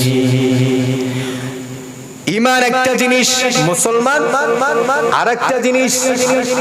আল্লাহ রাব্বুল আলামিন বলছেন ঈমানদার সবাই দাবি করতে পারে, বলতে পারবে আমি কি ঈমানদার নই, আমি কি কালেমা পড়ি নাই, লা ইলাহা ইল্লাল্লাহ আমি কি পড়ি নাই, লা ইলাহা ইল্লাল্লাহু মুহাম্মাদুর রাসূলুল্লাহ অনেকেই পড়ে কি পড়ে না, তাই বলে কি সে ঈমানদার না। আল্লাহ রাব্বুল আলামিন অন্য একটি আয়াতে বলেছেন ইয়া আইয়ুহাল্লাযীনা আমানুত্তাকুল্লাহা হাক্কা তুকাতিহি ওয়া লা তামুতুন্না ইল্লা ওয়া আনতুম মুসলিমুন। ও বান্দা, ইয়া আইয়ুহাল্লাযীনা আমানুত্তাকুল্লাহ, যদি তোমরা তাকওয়া অর্জন করো, যদি তোমরা আল্লাহর ভয়, যদি আল্লাহর ভীতি যদি প্রদর্শন করতে পারো অন্তরের মধ্যে, কলিজার মধ্যে, তাহলেই তোমরা মুসলমান। এখন বলেন তো ইয়া আইয়ুহাল্লাযীনা আমানু, আমানু আগে নাকি মুসলমান আগে? আমানু আগে, আগে ঈমান আনা লাগবে, তারপরে মুসলমান বলে দাবি করা লাগবে। আল্লাহ রাব্বুল আলামিন এই জায়গায় ক্লিয়ার করে দিলেন ইয়া আইয়ুহাল্লাযীনা আমানুত্তাকুল্লাহ হাক্কা তুকাতিহি ওয়া লা তামুতুন্না ইল্লা ওয়া আনতুম মুসলিমুন। খবরদার, খবরদার, মুসলমান না হয়ে তোমরা মৃত্যুবরণ করো না। আল্লাহ রাব্বুল আলামিন বলেন ওই দিন ওই বান্দাগুলো বলবে, আল্লাহর নবী বলেছিল যে তোমরা ঈমানদার হও, আমলে সালেহ করো, সৎ কাজ করো, আর অসৎ কাজের নিষেধ করো। এখন বলেন তো আমরা সৎ কাজ করি, কিন্তু অসৎ কাজের যদি নিষেধ না করি, বলেন তো আল্লাহ আপনাকে আমাকে জাহান্নামে দেবে কিনা? প্রিয় ভাইরা আমার, পৃথিবীতে যত জীব আছে তার মধ্যে সবচেয়ে সুন্দর যেই জীব, সেই জীবের নাম কি? মানুষ। বলেন কি? মানুষ। আল্লাহ রাব্বুল আলামিন বলেন এই মানব জাতির স্ট্রাকচার, বডি, যেই চেহারা, এই চেহারাটা আমি নিজ কুদরতে, নিজ হাতে আমি আল্লাহ রাব্বুল আলামিন দান করে দিয়েছি। বলেন আল্লাহু আকবার। পৃথিবীতে মানুষের মতো সুন্দর প্রাণী পৃথিবীর মধ্যে আর একটাও নাই। আল্লাহ রাব্বুল আলামিন এই জন্য বললেন বান্দা, পৃথিবীতে তোমাদের মতো সুন্দর কেহ নাই, পৃথিবীতে তোমাদের মতো সুন্দর কেহ নাই। এই জন্য তোমাদেরকে বলা হলো কুনতুম খায়রা উম্মাতিন উখরিজাত লিন-নাসি তা'মুরুনা বিল মা'রুফ ওয়া তানহাউনা আনিল মুনকার। আল্লাহ রাব্বুল আলামিন বলেন পৃথিবীতে সবচাইতে ইজ্জত, সবচাইতে উত্তম জাতি করে, উত্তম এবং শ্রেষ্ঠ সৃষ্টি করে যাদেরকে বানানো হলো তারাই হচ্ছে মানুষ। তার একটাই কারণ, তারা হচ্ছে কি করবে? তারা সৎ কাজের আদেশ করবে আর অসৎ কাজের নিষেধ করবে। এই দুইটা গুণ যাদের মধ্যে থাকবে তারাই হচ্ছে মানুষ, আর সব হচ্ছে অমানুষ। কথাকার। এখন বলেন তো আপনি নামাজ পড়েন, ভালো ভালো কাজ করেন, কিন্তু আপনার সামনে অসৎ কাজ হয় কিন্তু আপনি বাধা দেন না, আপনি কিন্তু ভালো মানুষ কখনোই দাবি করতে পারবেন না। প্রিয় ভাইরা আমার, এইজন্য আল্লাহ রাব্বুল আলামিন বলছেন ইন্নাল্লাযীনা আমানু ওয়া আমিলুস সালিহাত, আমলে সালেহ করা লাগবে, ভালো আমল করা লাগবে, যে আমলের মধ্যে কোনো প্রকার দুই নম্বরই থাকবে না, কোনো প্রকার চিটারি থাকবে না, কিছুই থাকবে না। এরকম আমল যদি বান্দা তুমি করতে পারো, আল্লাহ রাব্বুল আলামিন তোমাকে maaf করে দিয়ে তোমাকে 1 নম্বর জান্নাত দিয়ে দিবে। বলেন আল্লাহু আকবার। প্রিয় ভাইরা আমার, এইবার আসেন বান্দাগুলো যখন দেখবে জান্নাত, যেই জান্নাত পছন্দ হয় না, এই জান্নাত পছন্দ হয় না, জান্নাতের দিকে যখন অগ্রসর হবে, যখন দেখবে জান্নাতুল ফেরদাউস, বান্দাগুলো খুশিতে আত্মহারা হয়ে যাবে। বান্দাগুলো তখন বলতে থাকবে ওগো আল্লাহ, জান্নাত তো এইটাই চেয়েছিলাম, আমার নবী বলেছে চাইবা তুমি জান্নাতুল ফেরদাউস। ওগো আল্লাহ, আজকের জান্নাতুল ফেরদাউসের সেই ঠিকানা আমরা পেয়ে গিয়েছি, আমরা আর দেরি করতে চাই না। ওগো নবী, আপনি চলেন আমাদেরকে নিয়ে জান্নাতের মধ্যে প্রবেশ করায় দেন।